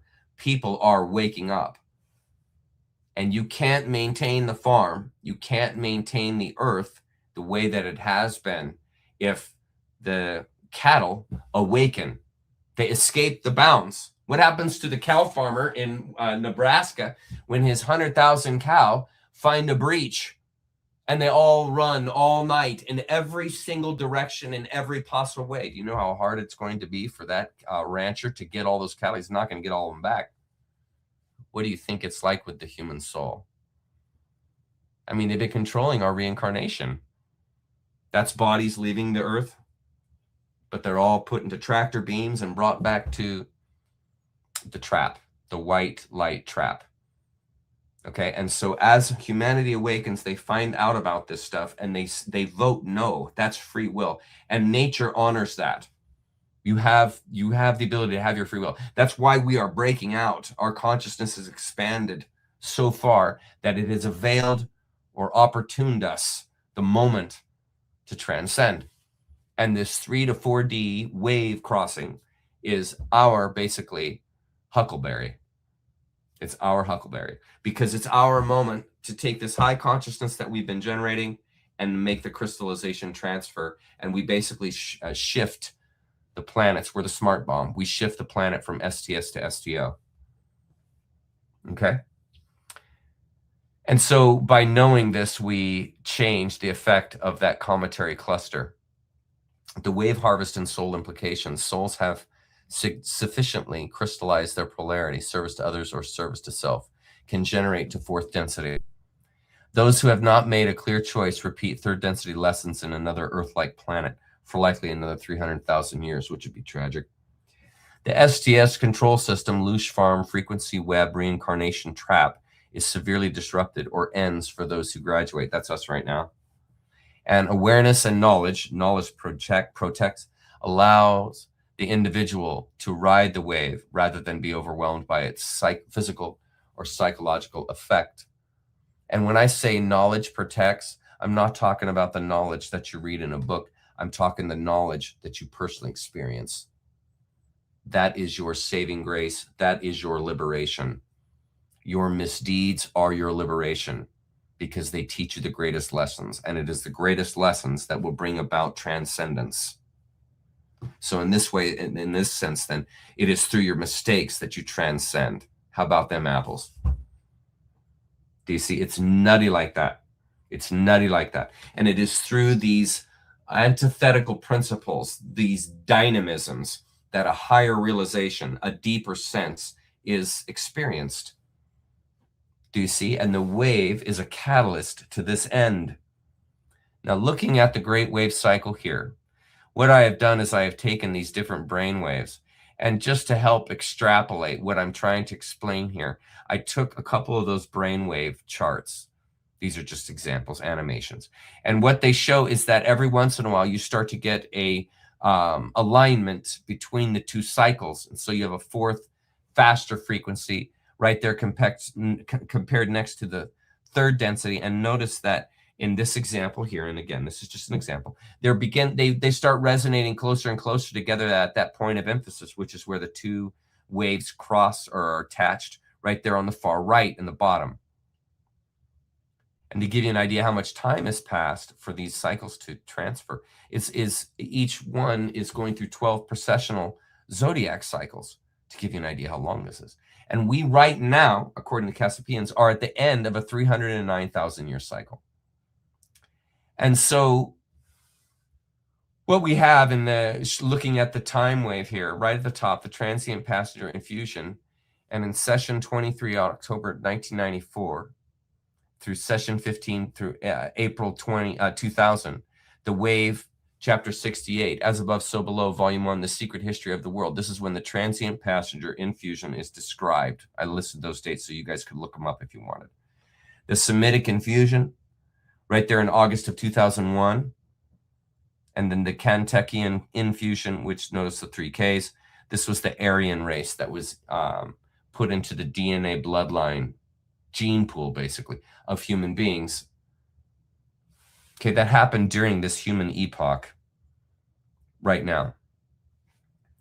And this kind of gives an example of how these waves move through the universe. And they combine and collect from time to time each other's ripples. In other words, the same thing that would happen in the ocean. Every once in a while, you get a big wave that comes and hits the shores. It's like twice as big as the other ones. It's because two waves are combined right at the right moment, and it gives you this massive cycle. That's just unusual in what it usually is doing, and that's us now. And it's through our awareness that we can escape the cycle. We are caught in the cycle because the earth is captured. And if we look at the timeline here, you'll see right here that the earth has been captured for many, many years. As you review this stuff, as I post all these slides on my website, if you want to see high resolution versions of them. And as you study this stuff, you'll begin to familiarize with these timelines so that you will understand what is actually happening in the world. And I have simply drawn these out for you to get a better idea or a good picture in your head of the seriousness of what we're going through right now. And as this wave goes through, it resonates, it harmonizes our souls. Do you get that? In the same way the table resonates into harmony, the sand pieces right? Imagine that as the human collective, and each one of us is a sand grain. And as this wave cycles through, we self-organize. And those who are at the highest frequencies will crystallize, and they'll move on, and they will escape the wheel of samsara. And so you are to behave, act, realize in the same way as the sand that is resonating on the plate, through pattern recognition and through increased ritual intensity in your daily sincerity, right? You self-organize, you self-complexify. And you can see this in living life as you see these patterns. What does the wave consist of? The Cassiopaean answer, it's a realm border. This is from session 2, November of 94. It is a dimensional curtain or fluctuating boundary between realms and densities. Realms themselves pulse and fluctuate like a heart or tide. And during a wave crossing, the earth moves through a boundary dissolving phenomena, like a tide that removes or creates a temporary shoreline, or a caterpillar transmogrifying into a butterfly, or mama's egg morphing from embryo to an organized bioform. It is not a simple shift of the ages or a new age ascension event. Please don't dumb it down to that. It's like dumbing God down to Christianity or Islam or Judaism. Don't do that. It is a real hyperkinetic sensorial energy change that is too complex for 3D language to describe. It involves an all-encompassing vibrational frequency shift that strikes the planet to alter its resonation and cause the very fabric of reality, like a cymatic reshuffle of the field. It is a macrocosmic quantum wave collapse, a vast periodic cosmic event that produces simultaneous physical and metaphysical changes to Earth's environment and the consciousnesses of its inhabitants. And all of us are experiencing it. And I wanted to ask you guys, have you guys had any experiences of recent of sort of like what's going on, like feeling out of it? Like I've had that pronounced with me the last few days, where I've just kind of felt like a space cadet, in the sense of I wake up and I'm not at my normal sense of things, and it takes me a little bit more time to get there. I've noticed that in the last couple of weeks. I don't know if you guys have noticed that at all. Okay, here. I'll get to questions here in a minute. It is the mechanism by which the planet or an Earth transitions from third density reality into fourth density reality. The Cassiopaeans describe it as part of a natural cosmic cycle that occurs approximately every 309,000 years in roughly 12 precessional cycles of about 25,750. It's anywhere from that to 920. There's an 882 number also, each, and is considered the great year, a full precession of the equinoxes. The grand cycle is not random. It is a deliberately engineered learning and harvesting period. It gives souls the time needed to build and sufficiently crystallize their consciousness into their own polarity choice, STO or STS, that's your free will friend. Under the thick veil of third density forgetfulness, this is an intended atmosphere, not a chance or mistake. And I just really want you guys to understand that. We are not a chance mistake. We jumped into this. We jumped into this. We weren't pushed. We weren't trapped. We jumped in. We jumped in. And it wasn't chance. We wanted it. Just like the captain of 10,000 men who's going into battle against 100,000. When push comes to shove, he's not going to make it. But he doesn't even think about that. As far as he's concerned, they're going to go win. They're going to go win. And that's what it was like for the human collective. We knew we're going to be the smart bombs. We're going to turn this thing around. It's going to be ugly, but we're up for it. We're gamers. Right? The human collective they're gamers.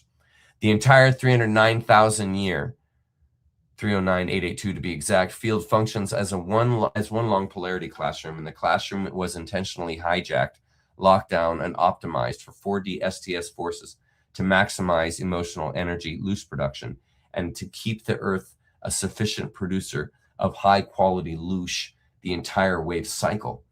Within the cycle, there are smaller subcycles of rise and fall civilizations, periodic cataclysms, and genetic retweaks. That's what the Nibiru thing is about. That's what the Atlantis ending is about. These are genetic tweaks, all managed and run to keep the farm operating efficiently while captured. By tying into larger cosmic rhythms, including multiple precessional cycles, the Earth's population is held captive to the development allowed by the farmers, and I've given examples of this. This activity, combined with the consistent return of the cometary cluster in the wave, the louch system renews itself into new forms of twisted development. I mean, can't you see it? As allowed instead of new forms of organic development naturally. Have you guys noticed that with the kids? Have you noticed that there's been a systematic dumbing down in the collegiate systems? Have you noticed that? And they've turned the entire thing into a political agenda. It really has nothing to do with getting a good education. It's about politically aligning the students.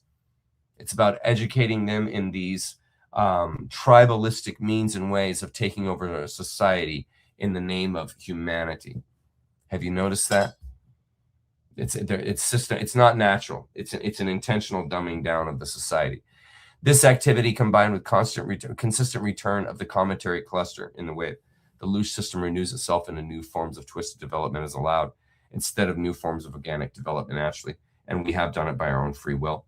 Free will has been sequestered in this system by perverting the laws of balance into an inorganic, unbalanced 3D ground matrix, overseen and surreptitiously controlled by 4D authorities. Don't you guys see it? Stories of wars in heaven, battles between gods or titanic conflicts, Greek mythology, the war in heaven in Revelation, the battle of the Titans in apocryphal holy books, refer to real hyperdimensional and earthly conflict earmarking major struggles between STO and STS factions during the course of the wave. Wars between different groups of 4D beings and their soul proxies play out in the long-term battle over control of the Earth farm and the human soul experiment, and all of it done without public knowledge. And in case you guys think that that's not possible, when did you find out about the Illuminati? That system had been in place for basically thousands of years, and you just found out about it in the last few years, most likely. And if you were lucky, about 30 years ago. What does that tell you? That tells you you can run multiple narratives right within the society itself, and the society doesn't know it. How many people knew about the tunnels underground before a few years ago? How many of you knew that all of Hollywood was run on children's blood? How many of you knew that 10 years ago? All of it. All of it is run on pedophilia and children's blood. How many of you knew that? And that world had been going on for decades and decades and decades, and basically nobody knew. So if you think it'd be that hard to hide extraterrestrials, if you think it'd be that hard to hide a history that literally was just a few hundred years ago different, it ain't. It's not hard to do this. People don't realize how easily we are gullible, really. They do all this stuff without people knowing anything about it. The Bible, Vedas, Sumerian tablets, Egyptian texts, and other scriptures are partially accurate historical documents that have been heavily edited and reinterpreted by 3D STS Consortium, the Black Snake Order, Jesuit Order, Luciferians, which of course includes the Masonry and Illuminati ground force cults in the last 1,000 years. Sacred books contain genuine fragments of the 309,000-year history of human genetic engineering, yes. The story of Atlantis, yes. The planet Cantek, also known as Tiamat, yes. And major cataclysms, like the orchestrated Younger Dryas flooding, are all hidden by these groups, right? Atlantis, Cantek, Younger Dryas. I mean, many of you still don't know the details of that. And I don't say that shamefully. I say that just objectively. They hide this stuff really well. It's easier than you think to hide. Sacred books also contain deliberate insertions designed to enforce obedience, cast guilt, and instill fear. The classic tools of loose production, and oddly enough, the basic tenets of religious control. Global myths, legends, religious scriptures, and ancient epics are not mere psychological archetypes, moral fables, or primitive superstition, but are fragmented, heavily distorted historical records of real events that occurred during this 309,000-year grand cycle. The Seas and Laura show that myths preserve memories. This is so key. Memories of hyperdimensional interventions. It's like when you see the Egyptian pyramids and you see in the hieroglyphs that the king has, has the head of Horus. I think they're describing shapeshifting. It's an ongoing battle. It's hyperdimensional interventions and genetic engineering cataclysms in the long-running battle between STO and STS forces on Earth, all filtered through through the lens of the STS earthly KM control system via implanted alien DNA. The battle is over control of the human soul project, which involves powerful 4D forces. We are a highly prized spiritual being as we offer strong emotional content, abounding creativity, and the love of God. Mythology presents memory traces that survived repeated cataclysms and deliberate suppression of our species. And that's what's going on, folks. Whoops, don't do that. That's what's going on. The mythologies are describing these higher energies, these gods, these higher potentials in confrontation, which is also the confrontation with you because you also are those gods. There is no separation.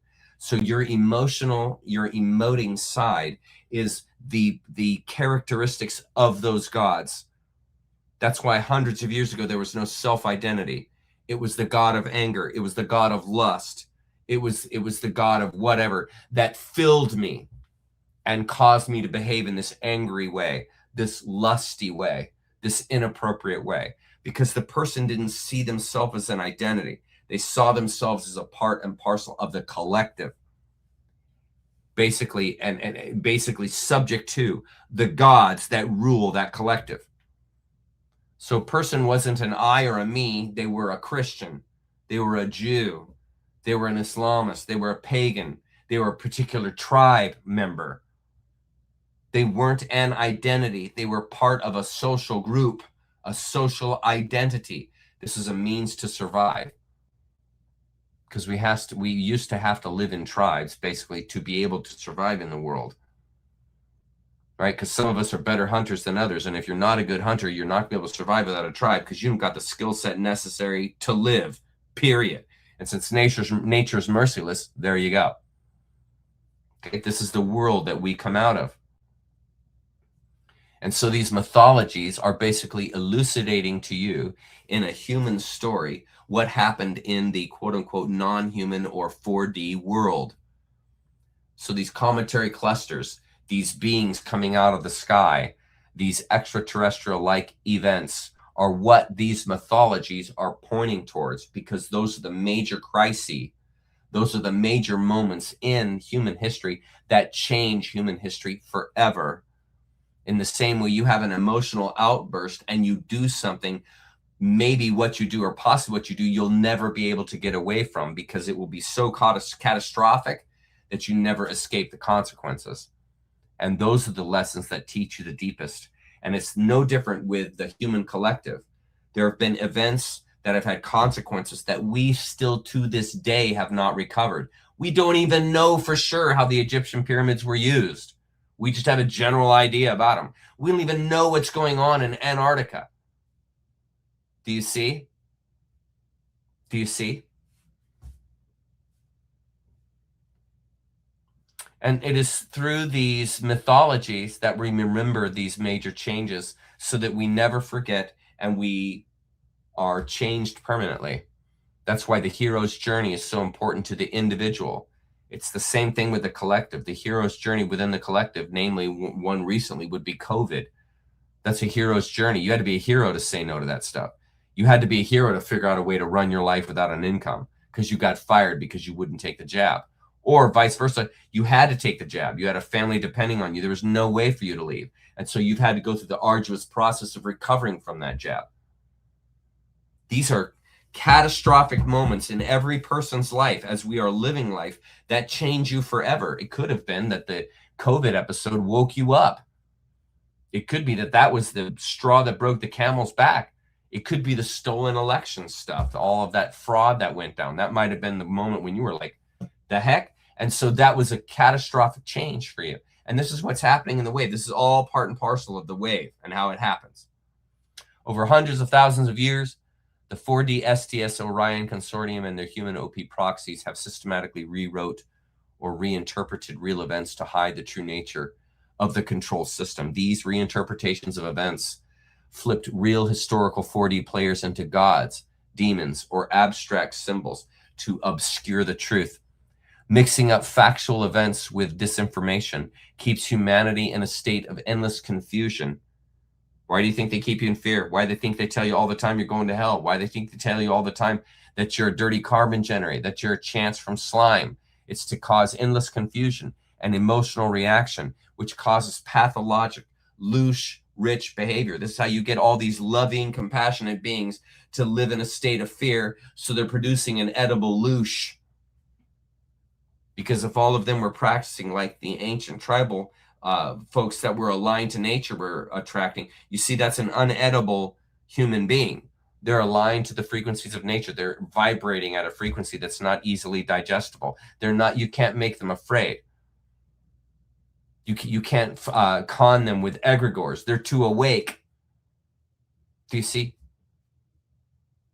Do you see? This is how you overcome the endless confusion and emotional reactivity that they inculcate into you with fear, which causes a pathologic, louch-rich behavior. The result is that almost every major mythological or religious tradition contains kernels of truth beneath layers of historical distortions, tribal legacies, and spiritual leverage.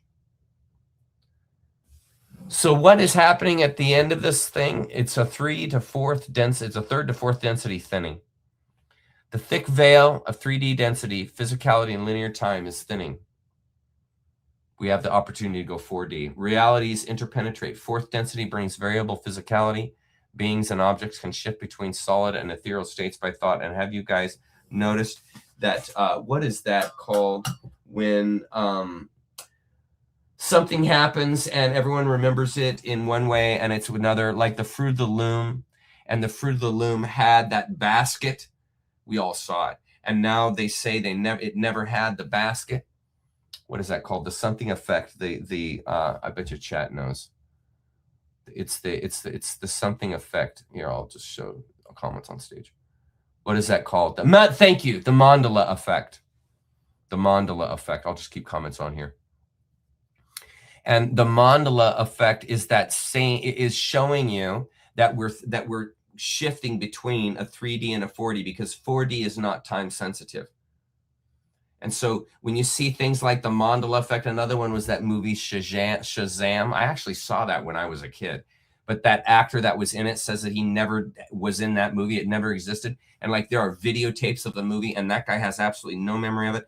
This is that quantum shift underway.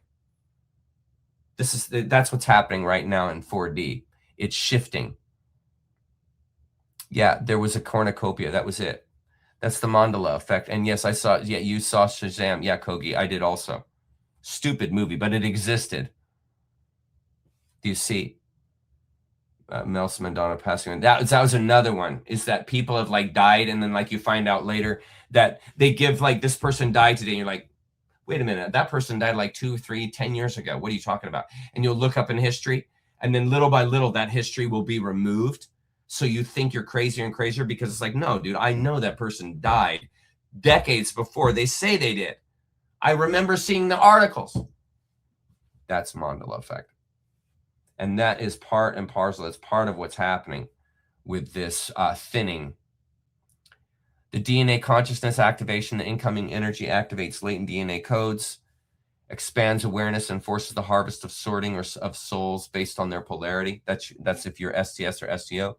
Hyperdimensional bleed through UFO activity surges dramatically, and many different groups converge because Earth becomes a convergence point during the crossing. Here's a direct quote, and this is our last slide for tonight. What time is it? Oh, cool. We got plenty of time for questions. Direct quote: convention is because of realm border crossing. It is an opportunity, as in an opportunity to affect the whole universe. Yeah? We are in it. Now, I'm going to go to banners and find out what my group has for me. Show. Hey, Chuck, this is from Weeds and Bees. Hey, Chuck, I like the way you spelled the name, Chuck. Did moving to live in live in nature on the mountain help you find your Zen? Yes. I often wonder if avoiding noise is half the battle. Yes, the noise is paralyzing. The noise is maddening. Like right now, I'm trying to contain this, because if I see the comments going up like crazy like that, I'll go. I can't do it. Okay, so in the banner, okay, so I often wonder if avoiding noise is half the battle. Yeah, you need quiet space. You need to get away from electronic influence and have your time every day. Like when I go running, I don't take my phone. I don't take anything electronic. I don't have any of that stuff, that heart rate monitor stuff. I don't have a watch on, right? I get away from all the electronics and I get out into the sunshine or the rainfall and the air, the real breathing air outside, right? The fresh views and sights of nature, the birds singing, the birds flying around, teaching you, right? That is essential. So yes, moving here was very helpful to that. Here's the next question. Chuck, nice to see you. Nice to see you too, rulers. Do you think some lizards are good and not all are evil? Yeah, I think in 4D, if we look at the transition here, if you notice that 4D also, a lot of people won't believe this, but it's really true. There are Kentuckians that are not evil. So in 4D, you have the option of STO or STS. Here, hide this. See how it says service to self on the bottom and service to others on the top? And 3D, there's the split. And yes, you can go from a 4D STS to a 4D STO. You can go from a 4D STO to a 3D STS. Anything goes. Highly unlikely, but anything goes. That's called free will, right? And you have free will. So yeah, great question. Yes, there are Lizzies that are not bad, but the vast majority of them are. The vast majority of them are evil. Just like the vast majority of the Canteks are evil. That's the Luciferians. They're the offspring of Canteks. Do I think John Denver was aware of all this? I don't know. I think he was aware of some of it, and I think it freaked him out, to be honest. Honestly. Okay. Here we go. Hi, Verbal. Chuck, how do you like this addendum to the saying, no one is coming to save you, but not one is coming to stop you either? We have unlimited potential, unlimited. Yes. That's it, Verbal. That's it. No one's coming to save you, and they're not coming to stop you either. And in this sense, right, everyone has their free will. How you experience the Great Awakening, the wave, is your choice. It meaning your awareness. It's based on your awareness. How aware are you going to allow yourself to be? How hard are you going to work to learn? How much risk are you willing to take to actually learn? Yeah, great note there. Great question there. Here we go. What's Bo got to say? Hey, Bo. Look forward to seeing you, buddy. Peaceful anarchy. Yes. Peaceful anarchy. Yes. That's the whole idea of disobedience, but not in the sense of morality. I'm not saying disobedience in the sense of, oh, Chuck says to disobey. Okay, I'm going to go do 110 miles an hour in my local residential neighborhood because it makes me feel good. And Chuck says I should do things that make me feel good. That is not what I'm saying. That's not what I'm saying when I say to disobey. I'm saying in the sense of when you're told by an authority who you are, don't believe them. Don't obey, because you're not what anyone can tell you you are. You're far beyond that. Okay, so I'm not saying to be disobedient in the sense of harming others. I'm saying disobedient in the sense of learning, saying, I don't believe you when you say that. I don't trust you. I'm going to follow my own instinct on this. I think you're screwed up in that opinion. I don't buy it. That's what I mean by disobedience. That's what I mean by disobedience. Make no mistake. The idea, what is this? The idea, hi, Catlin Kiss. The idea of Baphomet and the chaos magic is an inversion of the Hermetic androgyne and unity consciousness. Yes. Could you speak to that, Chuck? It is very important. Okay. So Baphomet is a perversion of the idea of balance. Baphomet is both man and animal. Baphomet represents dualism. Dualism in and of itself is not a perversion, is not evil. It's a place of experience. It can be perverted into a place of evil by noting it as being a lesser density existence than the higher density. And so, yes, you can say that, yes, it is a less than existence because it is not as high in its frequency as a seventh density. But that doesn't make it evil. That doesn't make it wrong. That doesn't make it a poor experience. It just makes it different. So Baphomet is a perversion of this dualistic reality. And it is connotating it into the idea that because you are a light being, you are an impurity. Because purity, ultimate purity, would have no light. There'd be nothing to see. It's pure. In other words, pure blackness, pure darkness, pure nothingness is the ultimate in holiness, you could say, because there's no imperfection in there. And you could see how you can twist light into being an imperfection by perverting the idea. Do you see? And so the Hermetic androgyne is a celebration of the dualism, not a perversion of it. Do you follow? The androgyne in alchemy is not a perverted trans. It's not that. It's expressing male and female energy, which compose the universe, compose the illusion of dualism. Well, that's beautiful. That's beautiful. But you can see how the Satanists, the Luciferians, shifted that idea of dualism into something evil, into something evil incarnate. And it's not. It's a beautiful thing. It is both the vertical and the horizontal. It's the rebus. It's the male and the female. It's the energy and the motivation. It's the light and its aura. Okay, this is all beauty. When I shine the white light through the prism and it forms a rainbow, that's not a bastardization of the white light. That's a beautifying of it. It's a characteristic of it. We, in the same way, are beings of light. We come out of God, the manifestation of the one. And we are like the rainbow that comes out the other side. We're different colors of that rainbow. Is that blasphemy? No, that's beauty. It's a different form of white, light, color. But you see, you can taint that with the idea of like, oh, it's no longer the white light. It's now tainted. It has color in it.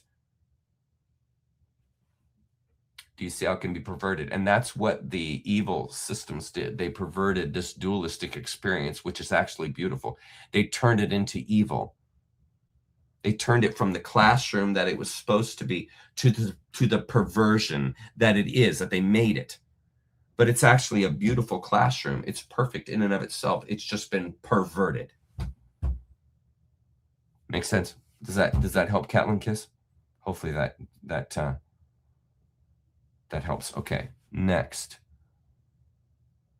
Yeah, the fog idea about free will clouding the looking glass. Yeah, exactly. That's why they couldn't see past 2012, because that's when free will began to manifest. And if you notice, that's when the internet started getting some strides. That's when everyone started, the masses in the mass, quantum, began to figure out, wait a minute, there's an underlying story here. There's actually an empire behind the empire behind the empire, meaning that there are aliens behind the Illuminati, there are aliens behind the real Illuminati, behind the fake Illuminati, behind the controllers. Do you see? There's depth there. And so what happened was in 2012, everyone started cluing into that and started realizing when I see Adam Schiff talking, I'm not seeing Adam Schiff talking. I'm seeing his controllers talking, because Adam Schiff is completely checked out, meaning he gave up his soul. That's why he's so anti-human. Same thing with Barry Soetoro. These people aren't even human anymore. They gave up their humanness. You're not even seeing a person talking. You're seeing an agenda. You're seeing an egregore talking. You're seeing a clone talking. You're seeing a human impression talking. You're not actually seeing a human being. And everybody began to clue into that. back then. Okay, what is happening? Here. They miscounted. All right, this is awesome, Jake. I'm so glad I can discuss this. They miscounted the 2012, Chuck, due to the number of days and the year changed. It's really 2040 Phoenix year. This is documented. And what I'm trying to explain to you, this is what I don't understand about the people that are buying into this 2040 we're screwed deal. This is what you don't understand. And yes, it kind of leaves my cheese in the wind because it's detrimental to the society, and I'm a humanist. Okay. We can influence this. Do you understand? Sorry to be curt with you, but we can influence this.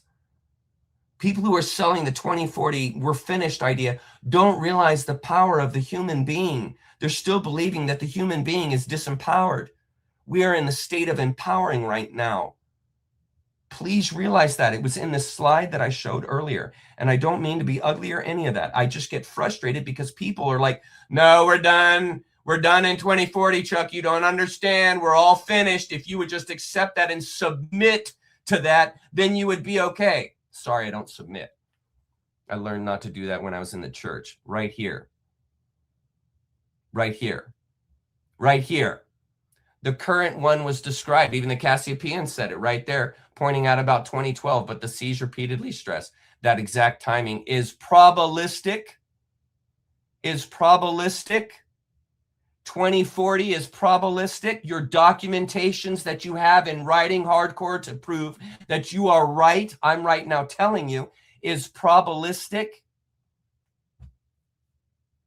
Due to free will and variable future realities, do you not believe in the human free will? Do you not believe you have that kind of power? Because then you're bowing to those that say you're dead in 2040. You're giving up your sovereignty. You're like the sinner that says, no, no, no, Chuck, I'm a sinner. The Bible says it. The Bible proves it. I'm a sinner, Chuck. And it's the same thing as the doomers right now saying, Chuck, we're done in 2040. We're doomed. What's the matter with you? And I'm here saying, why are you talking like that? You are guaranteeing our doom by believing that. Do you realize that? You're doing the same doom as the sinner, as the Christian. You're putting the same doom on humanity when you buy into that. It's like the Christian that buys into the idea they're a sinner. Well, they're going to live the sinner's life. And if you're a doomer and you buy into 2040 as we're done, you're going to live the doomer's life. You will continue to spread negative energy, low frequency into the collective. You are a rotten apple. You are harming our development. Realize your power, friend. Realize your power. Realize your power right here, right here. This should elucidate why it's probabilistic, because human will changes timing and effect. And so anyone who believes in the doomer mode, the doomer idea, obviously doesn't understand the power of the human being. They don't understand. It's like the sinner. They don't understand the power that they have. They have clouded it with the idea that they're a sinner. And you have the doomers that are clouding their future with the idea that they're doomed, that they're screwed in 2040. And it's all proven. Chuck, what's the matter with you, man? It's all proven. It's documented. It's happened over and over again. Chuck, why are you not submitting to this? Why are you not getting prostrate believing the doomers, Chuck? Shall we come to ends? Because I'm drawing my line right there. I believe in the human spirit. I believe in the human power. I believe in what we can do. And as a collective, if we will simply stop believing the egregores and stop believing the cataclysm timelines that they've laid it all out for you, and we say, no thanks, I'm not participating, that changes the game. Just so you know, you live in a wonder.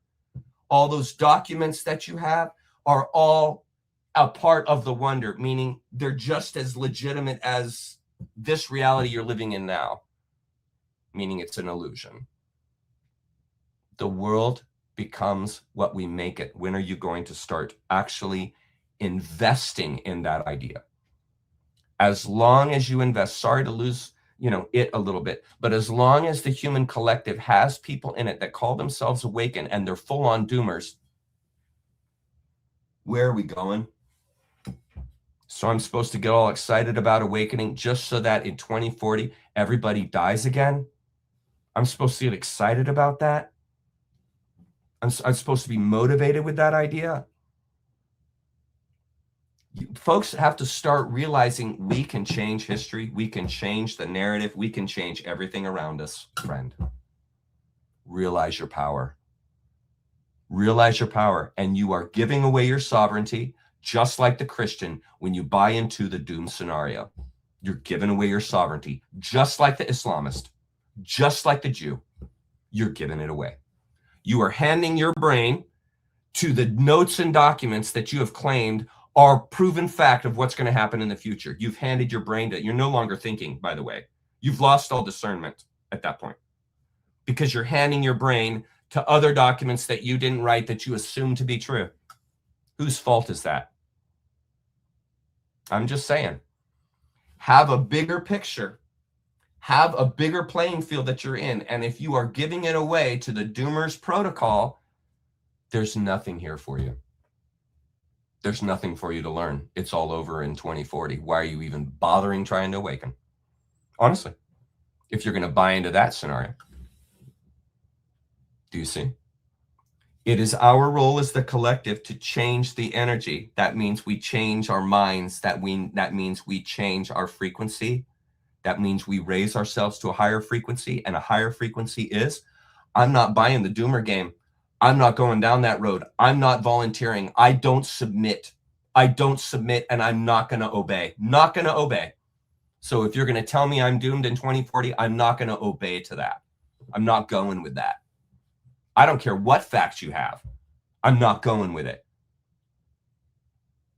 They tried to prove it with Looking Glass, and the fog itself proves to you that nothing stated before 2012 can be counted on after 2012. That is obvious. That is obvious. The fog tells you. I understand. It has been written in history. I understand the cataclysms have been happening. I mean, I'm showing it to you right here. I'll show you. I'll show you. Look, I understand. I'm not living in an illusion. I know those cataclysms have been happening. I know it's been consistent. I know every 3,600 years they've probably been coming. I know that most likely just 500 years the earth was flooded again. I get it. I get it. I know that the cataclysms are consistent. I get it. We are here to change things. That's why we're here. We didn't come to obey. We didn't come to fall in line. We didn't come to submit. So yeah, I have a thing. I got a thing with that whole doomer club right here inside this group that claims to be a part of this great awakening. And I have a thing with that because I feel like those are rotten apples in the bunch because they're telling everybody that's a part of this great awakening, you're screwed in 2040. You're screwed. And you take away all the motivation. You are pulling the rug out from all these people that are around you, that are listening to you and taking your advice. And I think it's irresponsible to tell everyone, here's your doom date. Here you go. That's what the Christians did. And look what it did to society. It's what the Islamists did. Look what it's done to the society. It's what the Jews did. Look what it's done to the society. We are wonders. We grow. That's my take. We grow. Let's go to open comments because I know that there's probably a few of you that are quite upset with me, and that's okay. But I am not here to blow sunshine off your bottom. I'm here to tell you what I'm convicted about. And I am convicted about this whole idea of people spreading this doom and gloom 2040 thing. It's going to harm our development. It's like walking into a hospital and telling all the leukemia kids, you guys are screwed. You guys are all screwed. Leukemia is going to kill every one of you. It's going to kill every one of you. Good luck. Let's stay hopeful. All right. Let's all grow. Do you see the madness? And that's why I got a thing in my craw about that. It leaves my cheese in the wind. Because it goes against this motivation that we really have to take on. We have to believe in ourselves, folks. You, your own savior. We have to believe in the collective and changing things, changing the cycle. It's going to change because of us. It's not going to change because you wish it. It's not going to change because you ask someone else.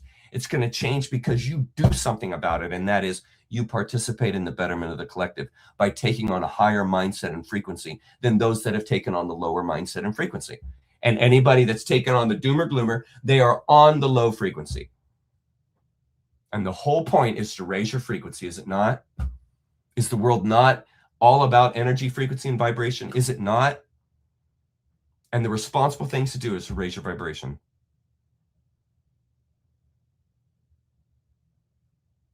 Correct. Don't go low frequency. Here, tell me, Dreadwolf, you got the wrong message about the Phoenix phenomenon, Chuck. It makes you more of what you are. Karmic or divine, your resonance becomes ascendant. The way it was explained to me, Dread, was that this great cataclysmic event is going to happen in 2040. This is how I understand it. And that it isn't a psychological thing, as it's been explained to me. Now, if it's a psychological thing that they're talking about, and it has nothing to do with destroying the world, then that's a different 2040 thing than I've heard about. But the one that I've heard about is that we're effed. And only people that get their concrete bunker, only people that have 2 years of food in storage, only people that move out into the country in the middle of nowhere are going to make it. And everybody else is screwed. Now, please correct me if I'm wrong. Seriously, I'm not angry or anything like that. I'm just passionate. What you're hearing from me is passion. It's not anger, it's passion. That's my opinion. But I would really like to hear, I'd really like to hear a response from Dread. Because I really would like to better understand. Because the way I understand it is they're preaching that we're done in 2040. And I'm sorry. I'm a humanist, and I am under the impression, I am living under the notion that we have great power and can affect and change the future.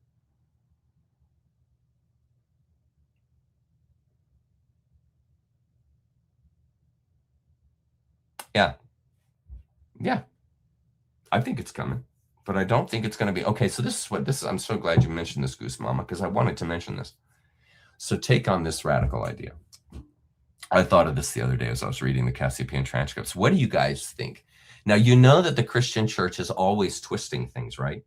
You know that the Christian church is always attempting to twist into this, how can I say it, sort of this negative idea of this transformation. Sorry, I just saw another note and it made me lose my train of thought. Hang on a sec. Okay, yeah, the alien-based thing. So, I got an idea here. Now, you guys remember at the beginning of the Cassiopaean, when they described the human beings, they described that there were OP, organic portals, and that there were also 3D capable, 4D capable soul bodies that had the capability of the chakras and so forth. And then they had ones that looked just like humans, but they didn't have a capacity to go 3D. In other words, they weren't fully human. They look like a human. They act like a human, like an organic portal, like a clone. They have mannerisms like a human, but there's no soul there. There's no self-determination there. They're just like a lion. They're just living their life, hunting, eating, sleeping, crapping, whatever, and then dying. But there's no deeper principle there. Well, over half of the bodies that were prepared were like that. Now, you guys follow this. Over half the bodies were like that, meaning those bodies didn't even have a capability of going into third density. It's not there. It isn't in their genetic DNA makeup. As you guys know, like the pineal gland is a biological organ that releases a chemical that allows or helps you to transcend. So it's kind of this, spiritual and material organ. Okay, well, this whole idea of the rapture is this idea that you had all these people that didn't accept Jesus as their savior. And so anybody that didn't say that prayer and believe correctly, as the church said, they were going to go up in the rapture. Like Satan was going to get them. They were going to be, basically judged for their misdeeds. And because they didn't have the grace of Jesus, they wouldn't have the forgiveness necessary to avoid permanent, throwing into the lake of fire. Okay.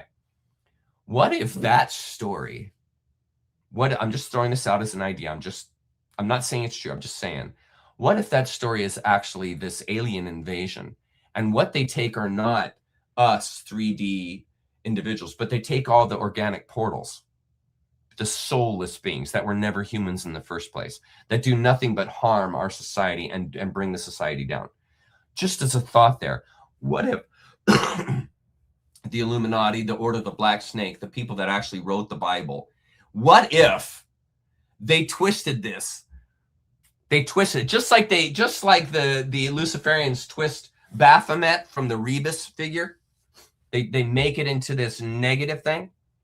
What if they twisted this whole rapture thing, and that this alien invasion, this big switch over that supposedly we're headed towards, is the removal of all of these non-humans that do nothing but lower the frequency of the collective, so that, and this falls in the idea I have, which is that this is going to be, you know, a little while, so that you have generations of people that have the opportunity to crystallize into the 4D.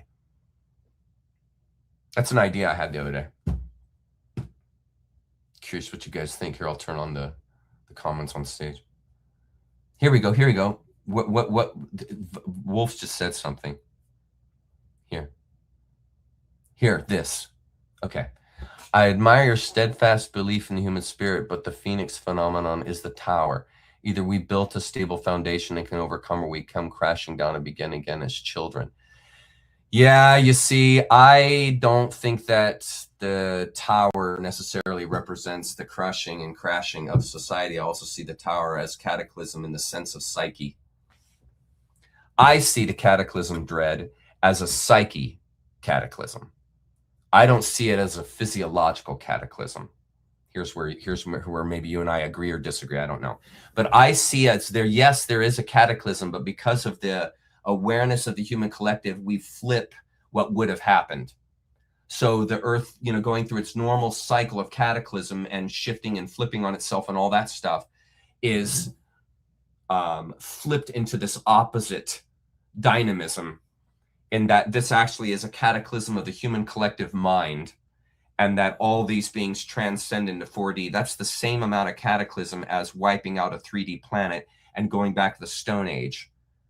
If you look at these two perspectives, they're the opposite spectrum. And to me, that's what the 3D to 4D switchover is.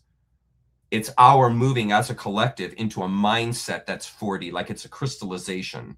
That's what I think this big catastrophe is. The catastrophe is the dying off of 3D.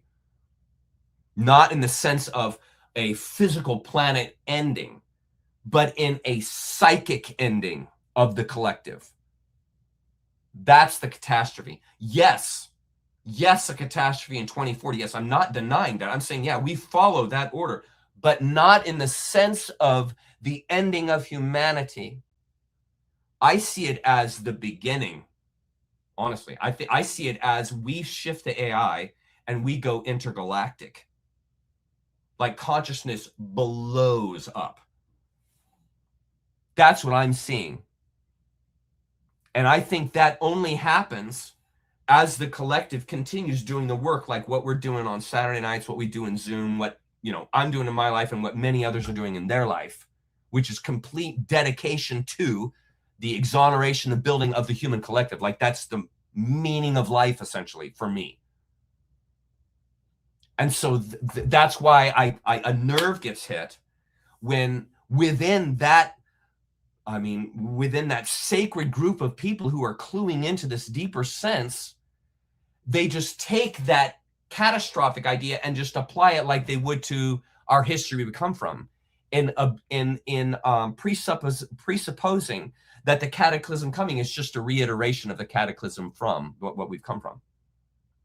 And my bent, so to speak, is that no, the human collective awakens, and the cataclysm literally, physically stops the meteors, the earthquakes from wiping the planet out. We still have meteors, we still have earthquakes, but they're not planet ending.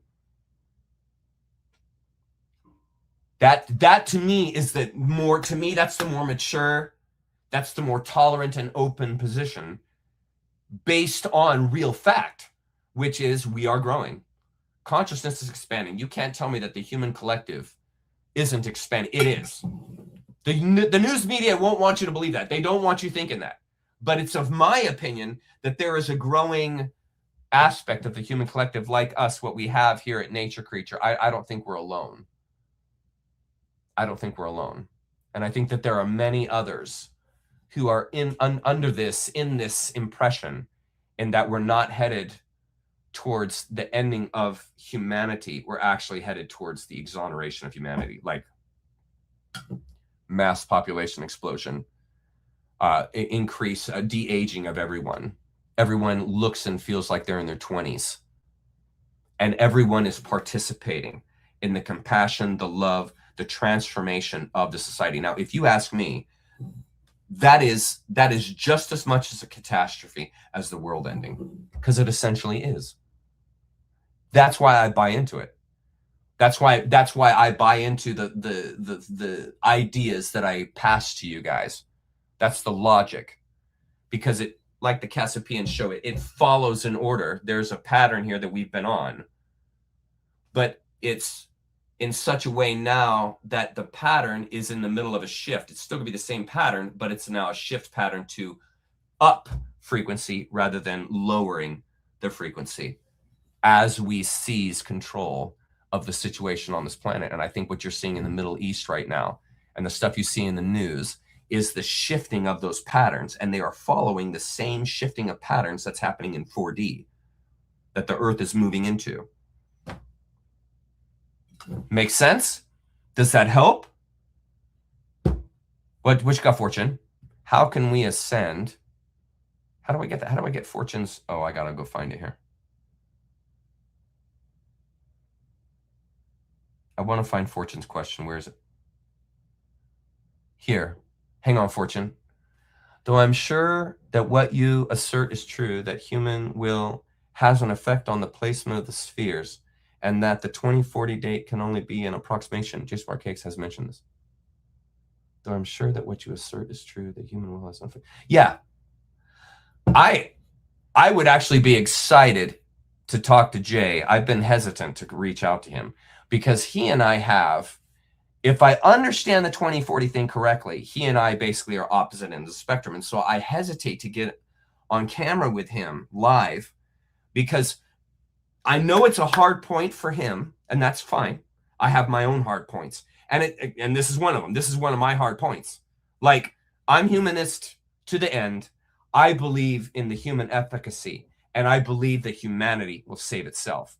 That's my hard line. Like, that's my vector where I'm headed. And you see, I can't have a lucid conversation other than just like, okay, agree to disagree with Jay if he's under the impression that come 2040, 90% are done.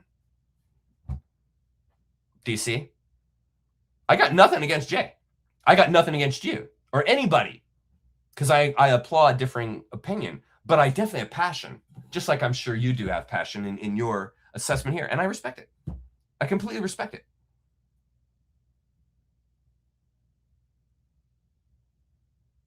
It would be interesting, wouldn't it? I want to find what Fortune had, though. Fortune said something.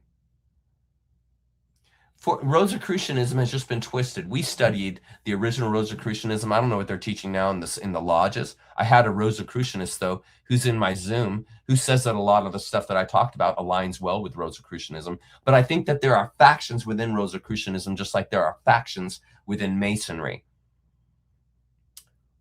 Makes sense? I believe that there are good factions in Rosicrucianism, and I think there are good factions in the Masons.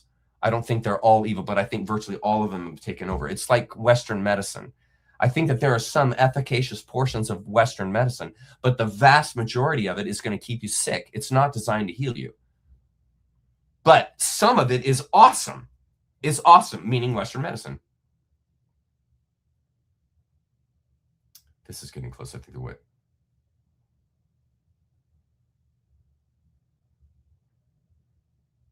See, this is what's changing. If they are taking the NPCs out, well, see, the NPCs would have very low louch value because they don't have compassion or love. The reason why we have such incredible louch offering is because we have the capacity for love. An OP, an organic portal, doesn't have capacity for love. They can fake like they love, they can care like they love, but it's not from within. They're obeying. They're following this, the local Deshi mythology, but it's not coming from within them, right? And so removing the OPs is not removing their food, because we are the food. That's why I'm saying we have to become tasteless, so we can't be eaten. That's why they keep us here. They don't want us around if they can't eat us. Okay, let me go back to banners real quick. See what we got in there.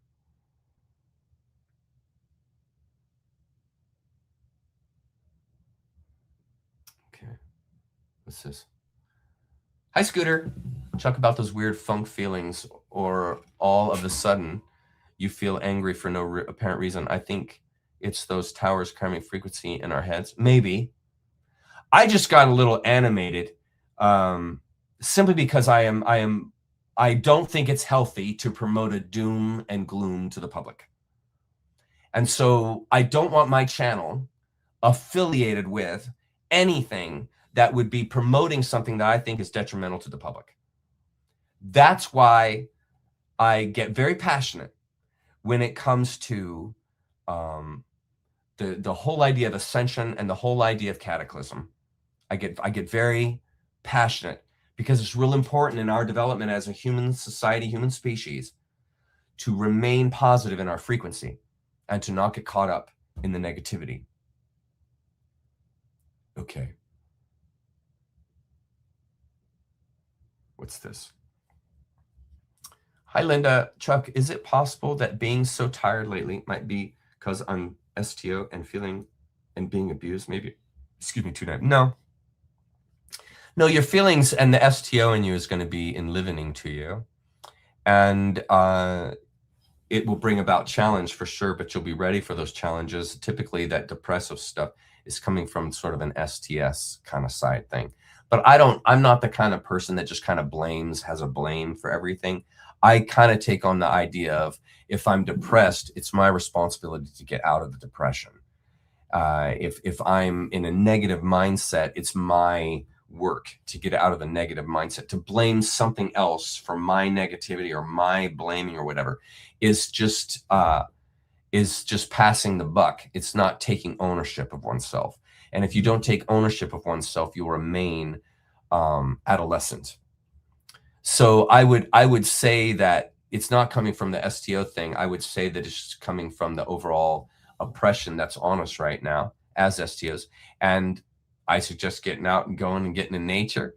Getting in the garden is very energetic. And doing some exercise can help get your blood flowing and can get you highly oxygenated.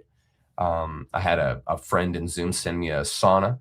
And sauna is a great way to detox. You can do coffee enemas. This is another way to detox to help with depression. Did you know that coffee enemas are antidepressive? It's a type of antidepressant. Depressant medicine is coffee enemas. Did you know that?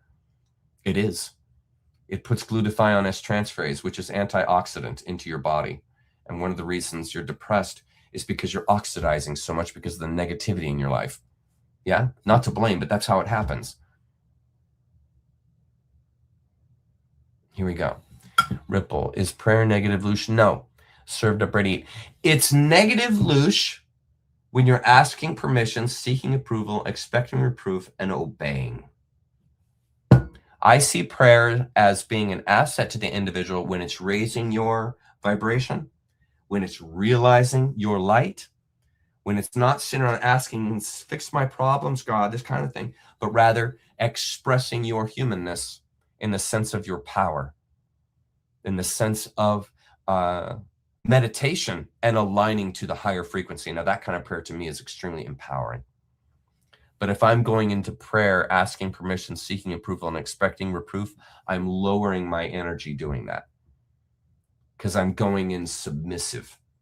I've lowered my countenance. That's why I'm submissive. I have lowered my countenance. Do you see? And you don't want to do that. You don't want to do that. Okay. It's awesome. Thank you. It's awesome. It's awesome. Thank you. It's awesome. Chuck, I had such a night last night. Hi, Bob. Bob, buddy, how you doing, my friend? Chuck, I had such a night last night. Totally weird. Like I was on a trip. Weirdest night I can remember. Remembering thought I was losing it. Yeah, it happens. Sometimes it's hard for me to get to sleep too, but not often. Cannabis really helps with sleep cycles, by the way. It's really good with helping align your sleep cycles because it balances the autonomic nervous system. One of the reasons why alcoholics can't stay asleep and coffee drinkers can't get to sleep is because of the autonomic nervous system. You're putting it out of balance. And it has like a long effect. That's why when you drink alcohol, a depressant, it makes you tired. So like you start drinking alcohol, you get your opioid push, which is your awesome feeling and feeling super lighthearted and lightheaded and nothing matters, that kind of thing. That's that initial drug. That's the opioid aspect of it. You know, it's not opioids, but it's the opioid aspect of it. It's the pleasure of it. But then eventually, so that's pushing your autonomic system, pleasure, activity, happiness, this kind of thing. And then it does the opposite effect, makes you tired. It's a barbiturate. And so the response of your autonomic nervous system is to put you to sleep because you pushed it into a barbiturate. But then you can't stay asleep and you wake up at like 2 a.m. and you can't go back to sleep. It's because your autonomic nervous system was pushed into the barbiturate state, sleep. And so you fall asleep, but because it was put there unnaturally, it wakes you up, and that's why you can't go to sleep. That's what causes drug addiction. That's what causes drug addiction.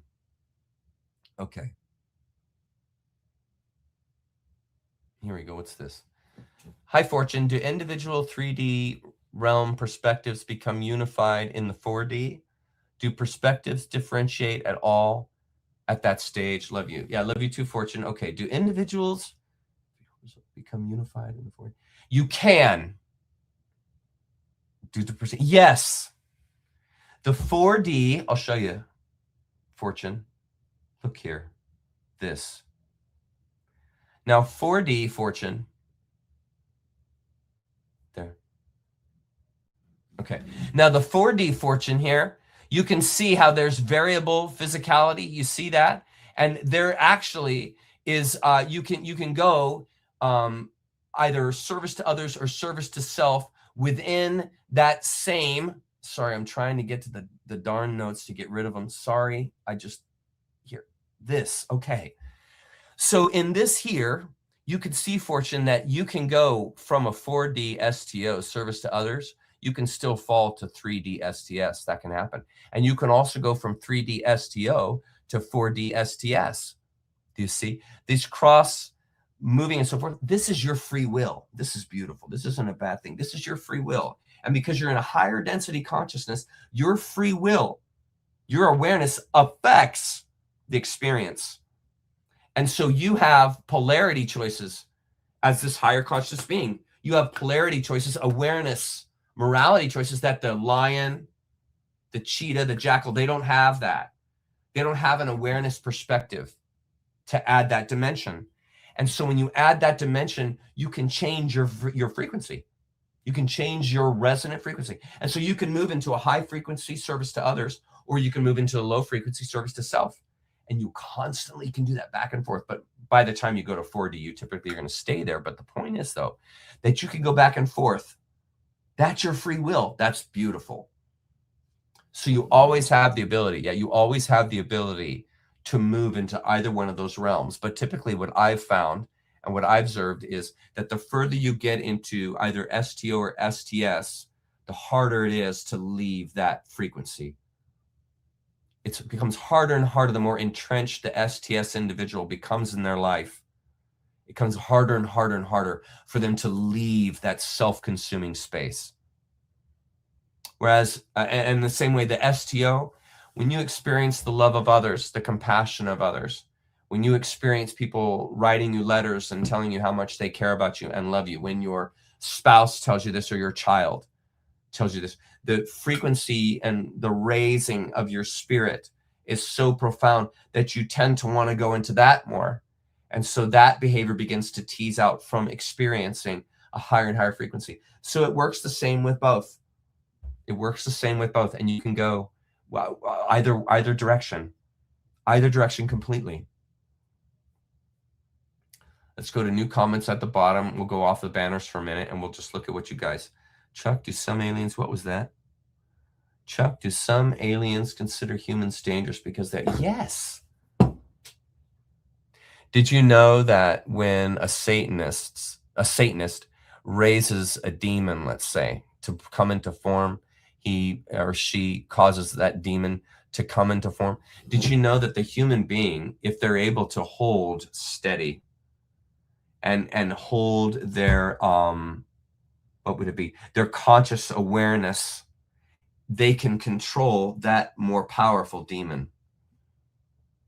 And in that sense, you're dangerous, because the demon will have to do your will if you have a strong enough, and you're standing from a strong enough countenance, humanistic, humane position. You can control those more powerful, in many ways, forces. You can bring them into your will. That's how powerful the human will is. And so, yeah, they consider us dangerous in many ways. But it's sort of like, let's say like I raise lions or bears. As long as I keep those lions and bears thinking that I'm more powerful than they are, then I can contain them. As long as I keep them thinking that I'm more powerful, then I can contain them. But as soon as they realize that they're more powerful, like all they got to do is just say, to hell with you, and walk over and bite your arm off or bite your head off if they feel like it, or, swipe your head off. The game is over. And it's the same with us. We're lions, we're bears, we're fighters. We are aware creatures, and we wield incredible power. You actually can make an eternal being with a spouse, namely a baby. You can create an eternal being with another person. That's kind of power that you have in you. You can create eternity, okay? And they don't have that. We can reproduce. They don't.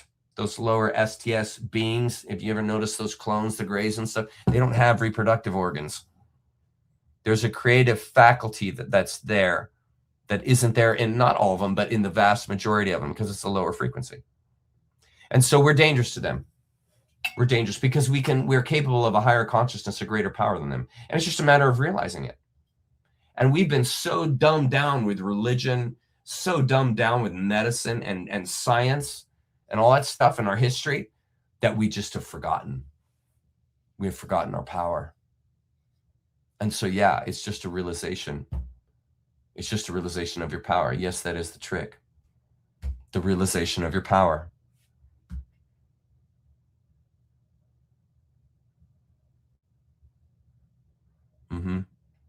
I agree, Gretchen. Yes. Yes. Yes, sorry, that's not clear. Service to self and service to others. Yeah, we're going over that. We went over some of that tonight in the Cassiopaean stuff. It's just that we can't spend too much long on it, or we'll never get anything done. But yes, that is correct. All good. Yeah, and there's a reason for that, Ripple. They're disempowering you. Religion disempowers you. It dehumanizes you. Same with science. Those are disempowering agencies. Our history is a disempowering agency. It's meant to help. It's meant to make you not know what your own history is. That harms you. That compromises your position when your history is stolen or perverted from you. Yeah. Here we go. So Chuck, you're admitting that the Kali Satanists have invocation ceremonies for the purpose of possession. Yeah, possession's real. Yes. As a matter of fact, that's what the beginning of this video, when I was showing you these slides, talks about it. If you go back, and I'll play my prelude for the postlude again, but you can go back and read on it. Even Carl Jung knew about this. And I posted all that. So yes, they have invocation ceremonies for the purpose of possession. Yes.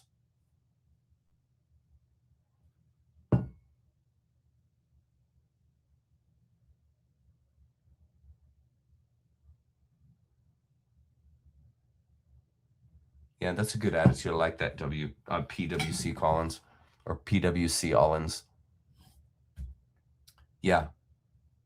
Yeah. Is the soul trap still? That's such a good question, Butterballin. My impression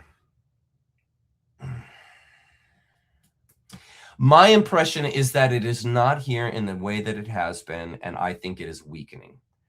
I don't necessarily think it's completely gone, but I think it is weakening, and I think it is becoming easier and easier for human beings to escape. I think if you're still entrenched in religion, I think if you're still entrenched in the narrative and you're an obeyer and you do as your government tells you and so on and so forth, I think for them, they'll get caught in the net. I think they'll come back. But I think people who have really clued in and are really doing the homework and so forth, I think you got a good chance. If not, and I'm under the impression, my take on it is that doesn't necessarily mean that you go 4D. My impression is that if you've learned a lot of the necessary lessons here on this earth, which are really tough lessons, you go to another 3D experience to continue further crystallizing, but it won't be as difficult as it is here. It will be sort of like a graduate's class. Sometimes, like I remember in basic math, I had some basic struggles with some of the addition, subtraction, stuff like that. But when it moved into algebra, it got a little bit easier for me. I know it's not true for everyone, but that's the way that it was for me. And I think that when it comes to this whole soul trap thing, I think that there are cunning individuals that will be able to escape the net with some pretty good basic foundations here. I do. I think it's easier to leave, but it's not guaranteed. But I do think it's coming down. And I do think as humanity awakens, that force field weakens. That's what I think. And I think that is because of us. We awaken, not some alien comes in and weakens it. We weaken it because we save ourselves. Yeah. That's Bach. That's Bach. He's one of my heroes. Bach, Alan Watts, Joseph Campbell, Terence McKenna are basically my heroes. Those are my heroes. The way I shape my life, the way I live in my day, the way I communicate with all of everyone is through the energies of those men. Through the energies of those men. And my respect and love for them knows no bounds. And that's why I got it there. I was given that statue as a thank you for my years of service in the church. And everyone on staff knew how much I loved Bach, and they gave me that bronze statue. It's one of the most meaningful things I have in my life. And that's why it's here. I always want Bach looking over my shoulder. I do. I want him looking over my shoulder. He's my buddy. He's my buddy. Yeah. Sorry, I do get a little emotional when I talk about him. All good. Does experiencing sleep paralysis or lucid dreaming is a signal of spiritual awakening? I think that sleep paralysis is normal. That's a biological function, so you don't walk. Or we all would be sleepwalkers. So that's a normal biological function. Lucid dreaming is definitely spiritually awakening. You're moving into that realm. Yeah. Yeah, he does. He's my buddy. Fox, my buddy. I love him. I don't want to reincarnate. I'm going to metamorphose into cosmic God like I'm now inside my skin. I hear you, Bo. And I applaud you, my friend. I wish you well on that journey. Right on, dude. Oh, you're welcome. I'm glad you liked it.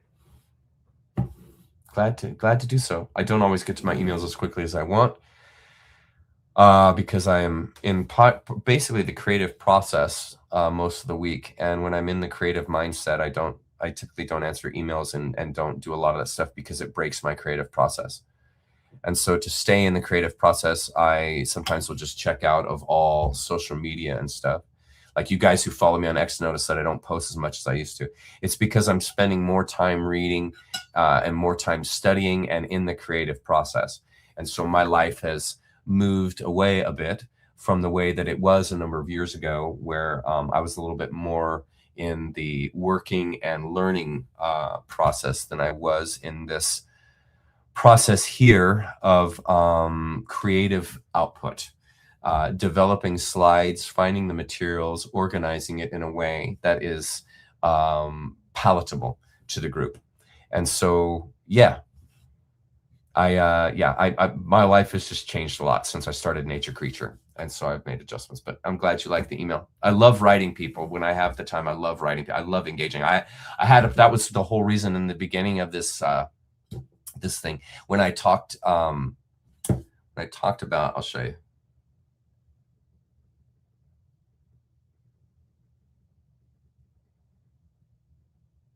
Here.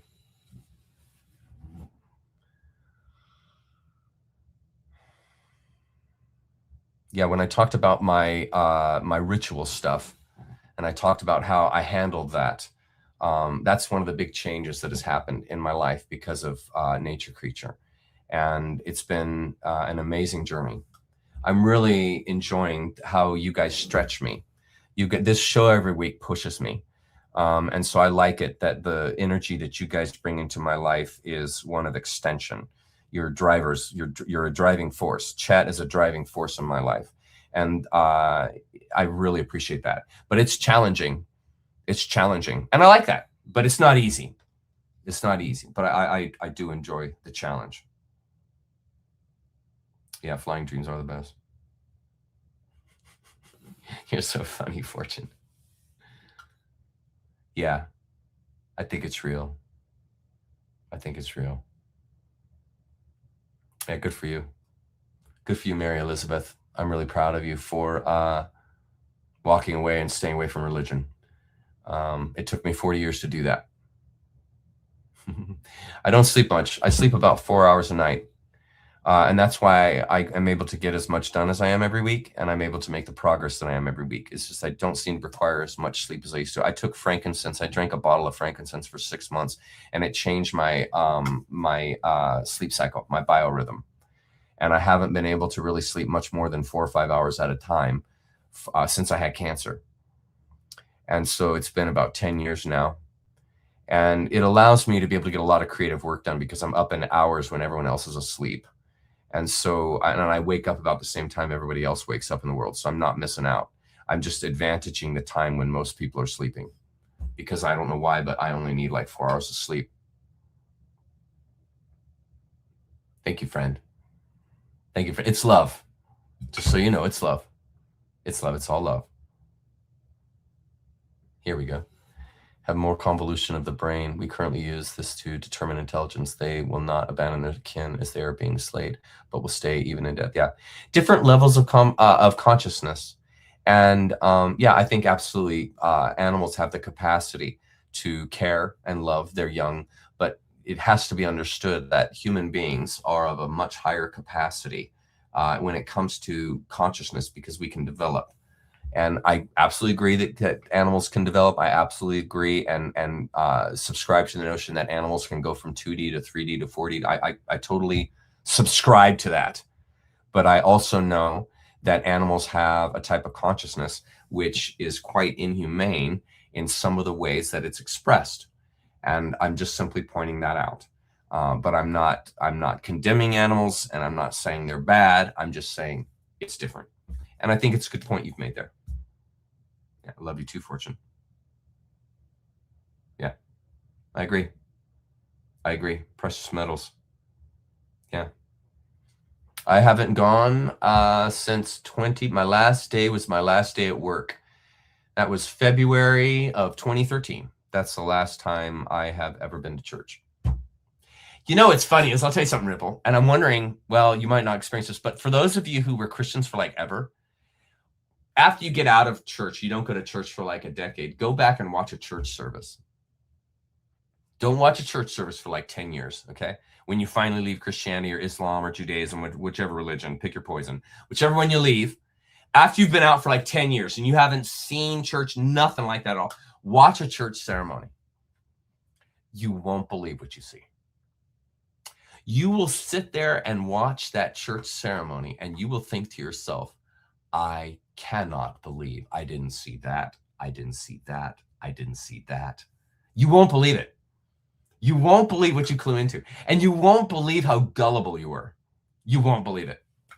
You will not believe how gullible you are. And you can't really see it until you've been out for like 10 years, a decade or something. If you've been within the last 5 or so years, it's still too close. It's still too close. You got to be out of that mother trucker for like 10 years. and then go either attend a service or watch a service on TV or something. Just listen to what the pastor says. Seriously, listen to how they pray. Listen to the words that they use, because you'll forget some of that stuff, because you'll be out of that language center. You won't hear the phrases that you always are hearing all the time, like God bless you and Jesus loves you, this kind of thing. When you're away from that for years and years on end, you stop defaulting to it and you see it much more clearly when it happens. And when you see what the pastor prays, how they pray, what the hymns talk about, what the hymns say, you'll be like, what was I thinking? It's surreal, Ripple. Give it a try. Give it a try. It works. I watched a church service. My old church I used to work at is called Stonebriar Community Church. They're in Frisco, Texas, and they post their services every Sunday. So a couple of years ago, I got some kind of Facebook notice from somebody, and attached to it was a portion of the service from Stonebriar, where I used to work. I worked there for 15 years. I was the head tech. And so I went and I saw the way they were doing their tech, and I saw the service. I went to the side. I'm like, I'm going to see what they're doing these days, because I hadn't been there in so long. And I watched the service, and I literally, my eyes were like this the whole time. I was like, what? Wait, what did Dad just say? What? Because you forget that. And I sat and I gawked, because I sat in those services for 15 years and I never heard the things that I heard after I was out for 15 years. And when I went back, I'm telling you, you will be shocked what you hear. You'll be shocked. You'll be shocked. Thank you. I appreciate you too. I try, I promise. I try to help, but I don't know if everything I say is crazy. It probably is some of this. Here. Do you believe someone is stopping us from daydreaming? I've had dreams of things that happened and ones that has yet to pass. I think it's the inner mind talking. I think that's the biggest impediment to your development and to dreaming is your own mind. And I think as you calm the mind and as you release, right, you'll find that your dreams clarify. You'll find that going into the dream state is easier as you find more and more peace. And peace is something realized. Sorry, I shouldn't say find, but as you realize more and more peace, because peace is not something you find, it's something you realize, because you are peace. You are peace incarnate. It's just a matter of recognizing it up here. Sadhguru. Who's that? Sadhguru. Is that a joke? Sadhguru. Is that real? Let me see. I'm gonna look it up. Sadhguru. Sadhguru. Let's look here. What is Guru? Guru. Anybody got any comments to say? Anything about who that is? She said that stuff by rote, not realizing just what we were saying. Yeah. Book Nature Creatures. I'd love to write another book, Bill. I'd love to write another book. I'm finding out about Sadhguru right now.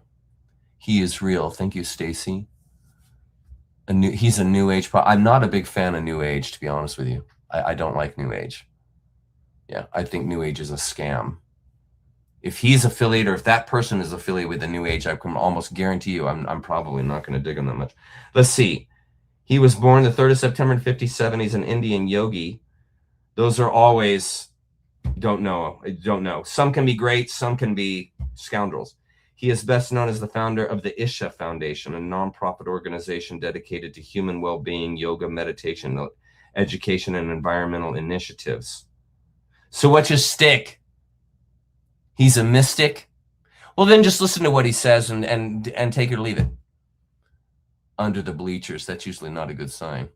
The way I am with mystics, some of them have some good things to say. Some of them don't.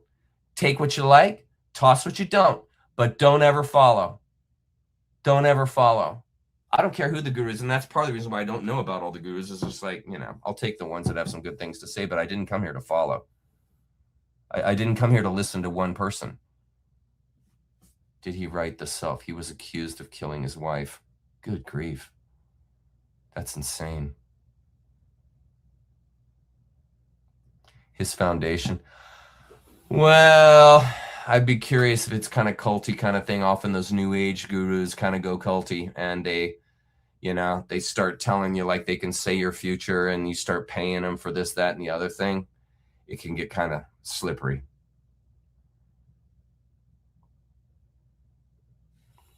All mystics were all good at that effing little feeling with something, right? Yeah, they are. And we're supposed to turn around and go the other way. When you don't listen to your instinct, you always regret it. Yeah.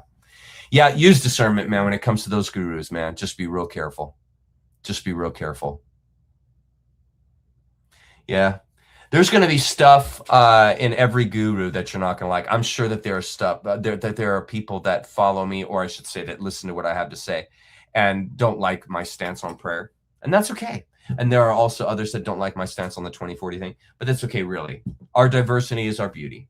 Nothing wrong with being passionate, and I was passionate tonight. But our diversity is our beauty. And that's why I really appreciate guys like Jason and guys, the gentleman that was here tonight, I think his name was Vlad or something, or Ved. I appreciate that. A critical word. I do. Because it helps clarify. He promoted the vax and said he wants fewer people to have. Oh, so he's kind of a psychotic in that sense. Yeah. If he pushed the injection, you got it. You got to question someone's discernment, man. If they're dull enough to push the injection, not just reject or not just take it, but actually push it, it's scary. Yeah, New Age cult. Yeah. A lot of those guys are just advantaging people. Yeah, listen to your gut. Good advice, Ripple. Good advice. He's a phony. Yeah, probably so. Most of those guys are questionable. Hard to trust those guys. Yeah. He's mainstream. That tells you. Yeah, if he's following the mainstream narrative, that's also sketch.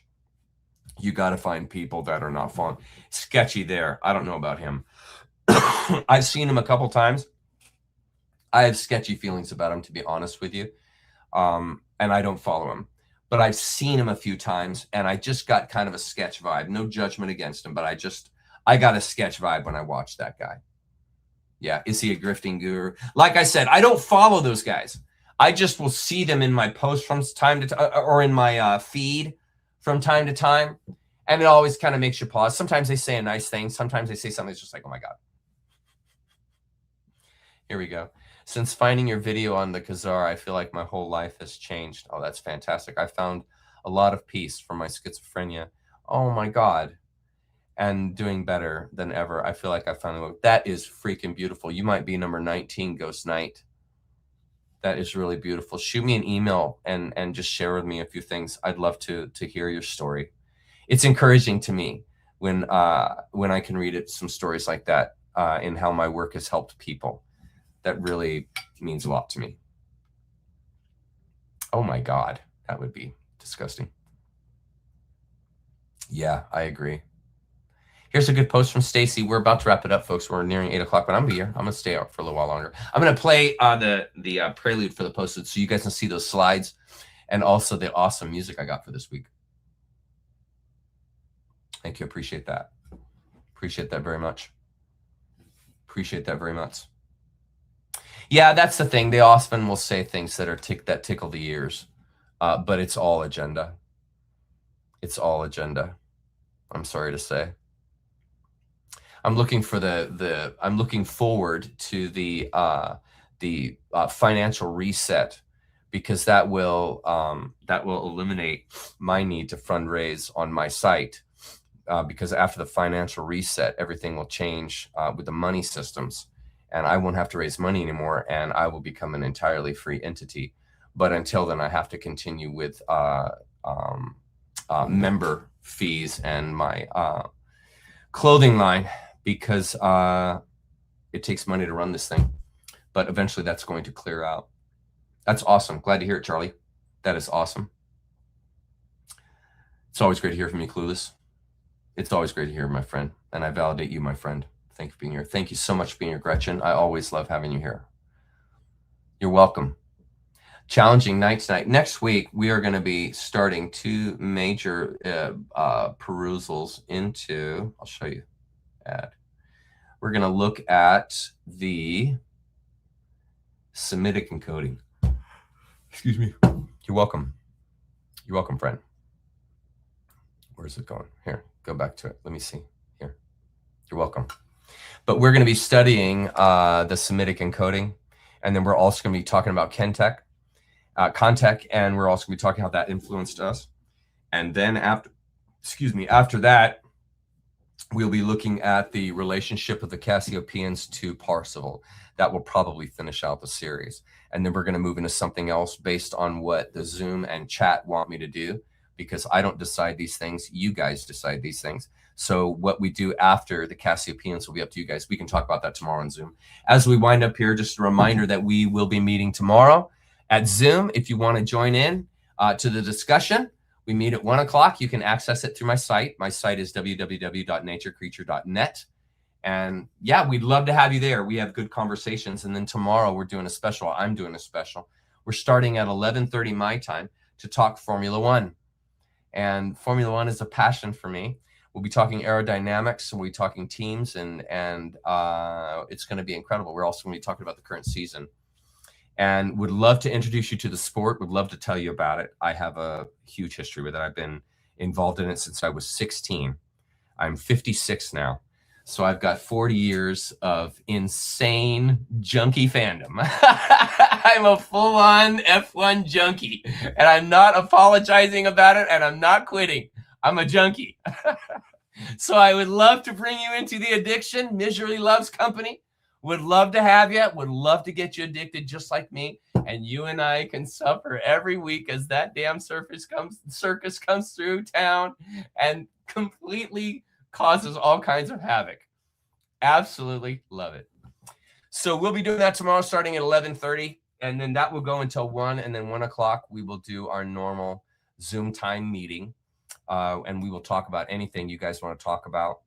And it will be a great time. I love you guys. Thanks for being here. I always enjoy my Saturday nights with you. It is always a rush. I thoroughly enjoy doing this. I thoroughly enjoy talking to you. I can't wait for all the subjects that we're going to go through together over the coming years. And I am really thankful. Here we go. I'm really thankful for each of you guys. And thank you for supporting my work. Thank you for your donations. Thank you for all that you do to make this possible, because it really is a two-way street. I've dedicated my life to this. I spend 7 days a week on this and my personal money to support the site. And all the site design has been done by volunteers and people that are on the team. So it really is supported completely by y'all's donations. So thank you very much. And thank you to everyone on the team. Thank you, my mods. Thank you, Stacy. Thank you, Pete. Thank you, Gretchen. Thank you, King. Thank you for everyone who participates in this. I so appreciate it. And I really love and care about each of you very much. And thank you for being here. I look forward to seeing you next week. Any final questions? Tell me where the fuel cell is in those Formula One cars, Chuck, directly behind the driver. I will show you. I got models. I will show you tomorrow. I got all the aero stuff ready to go. Thank you, Chuck. I need some sleep these days. Yeah. You're welcome. Oh, and thank you. Thank you for being a member, Daniel. And thank you for your support. Love it. Thank you so much. I really appreciate it. I love you guys. Thank you. I hope so. I love you guys. Thanks everyone for being here. I will continue to leave the comments there so that you guys can keep chatting. And I'm going to play the prelude, postlude. Love you guys. I'll see you next week. Here we go. Let's get it going here. It is, to let you know, it runs 17 minutes. All right. See you guys later. Bye-bye.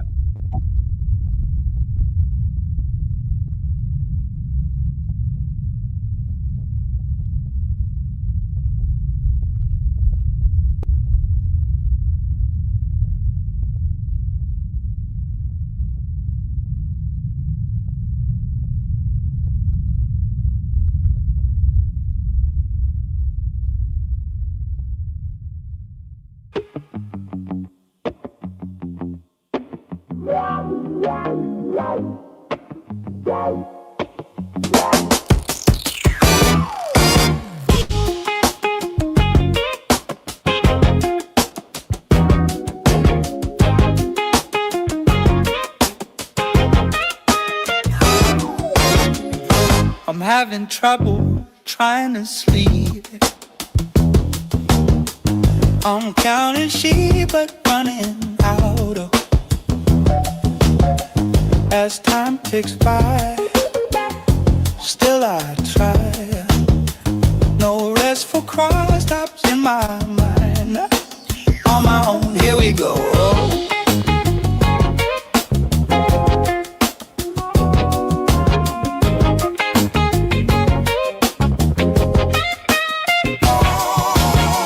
My eyes feel like they're gonna bleed. Dried up and bulging out my skull. My mouth is dry, my face is numb. Fucked up and spun out in my room. On my own, here we go.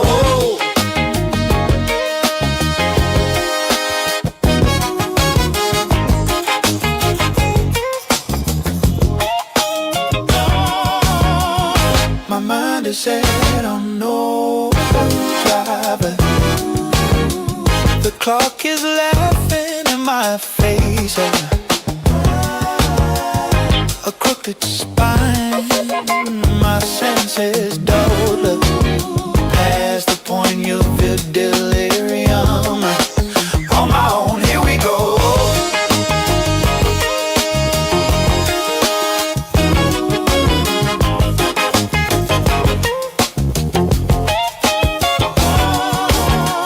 My eyes feel like they're gonna bleed.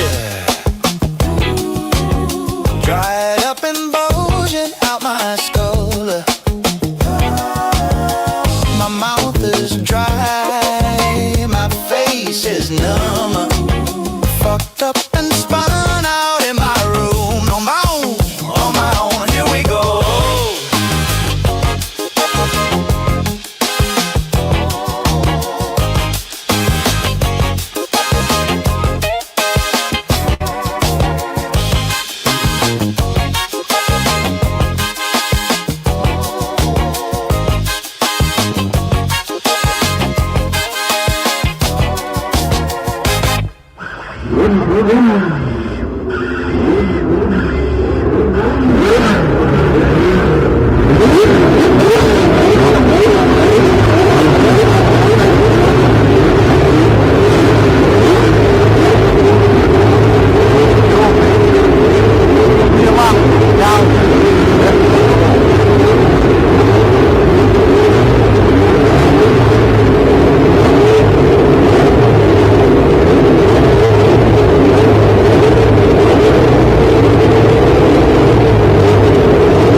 During the war with Japan, there appeared in a New York paper a picture of a Japanese temple guardian. You know those great figures at Nara, looking quite fierce and ferocious with sword and flashing eyes, one with mouth open, the other with the mouth closed. And under it, the newspaper wise men had written, "The Japanese worship gods like this." Well, I knew enough to know that those gods were the guardians at the gate, and that the whole aim of the religion was, and the whole invitation was, walk through the gate, and there you will find the tree of immortal life, with the beautiful Buddha representing the mystery of the tree, teaching the mystery of the tree with his right hand up saying, "Don't be afraid." Here. All right. So again, Campbell says what I said earlier, and what we talked about in Buddhism is that you must walk past the guardians at the gate. Do not fear. Walk past the guardians at the gate.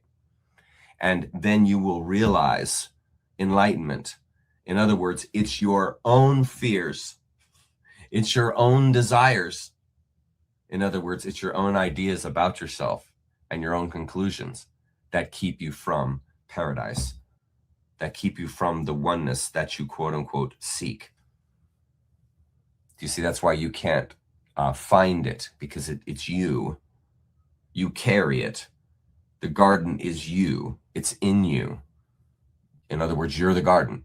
And it's simply a matter in this great awakening of people awakening to that they are the garden of gnosis, that they are the garden of love and compassion, that they are the wellspring, that each of us is that, because we are part and parcel and portion, and in fact, God, in one costume or another, because there's no separation. I'm talking about the essential identity. The God in the tree, the God in the clouds, the God in the planet, the God in the dog is the same as the one that's in you. These are all the same. It's just all of us are wearing different costumes. Even other humans. There's no other human that looks just like you. Authentic human that looks just like you. Okay? It's because these are the imaginations of God. That's what every individual is. And that's why no two are the same. Just like no painting or no painter paints two of the same paintings. Even if they try, they can't. See, these are all expressions of the same thing. Invitation was, walk through the gate, Walk through the gate. And there you will find... And don't you notice how much in the West they try to keep you afraid? Submit, man. Get prostrate. You're a sinner. You're separate from God. You need forgiveness, man. Do you see there's a negative connotation that goes with it? There's a negative connotation that goes with identifying as a sinner. You can't escape it, even if you're saved. There's a negative connotation that goes with it. It's inescapable, and it's designed to be inescapable so that you never leave it. Becomes an addiction and a codependent. Immortal life, with the beautiful Buddha representing the mystery of the tree, teaching the mystery of the tree with his right hand up saying, "Don't be afraid."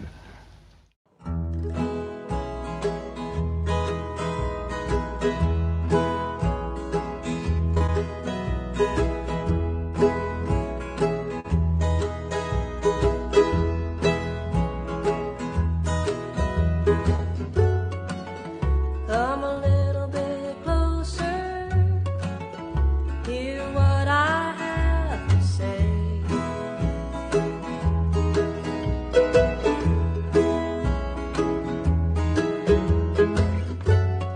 Just like children sleeping, we could dream this night away.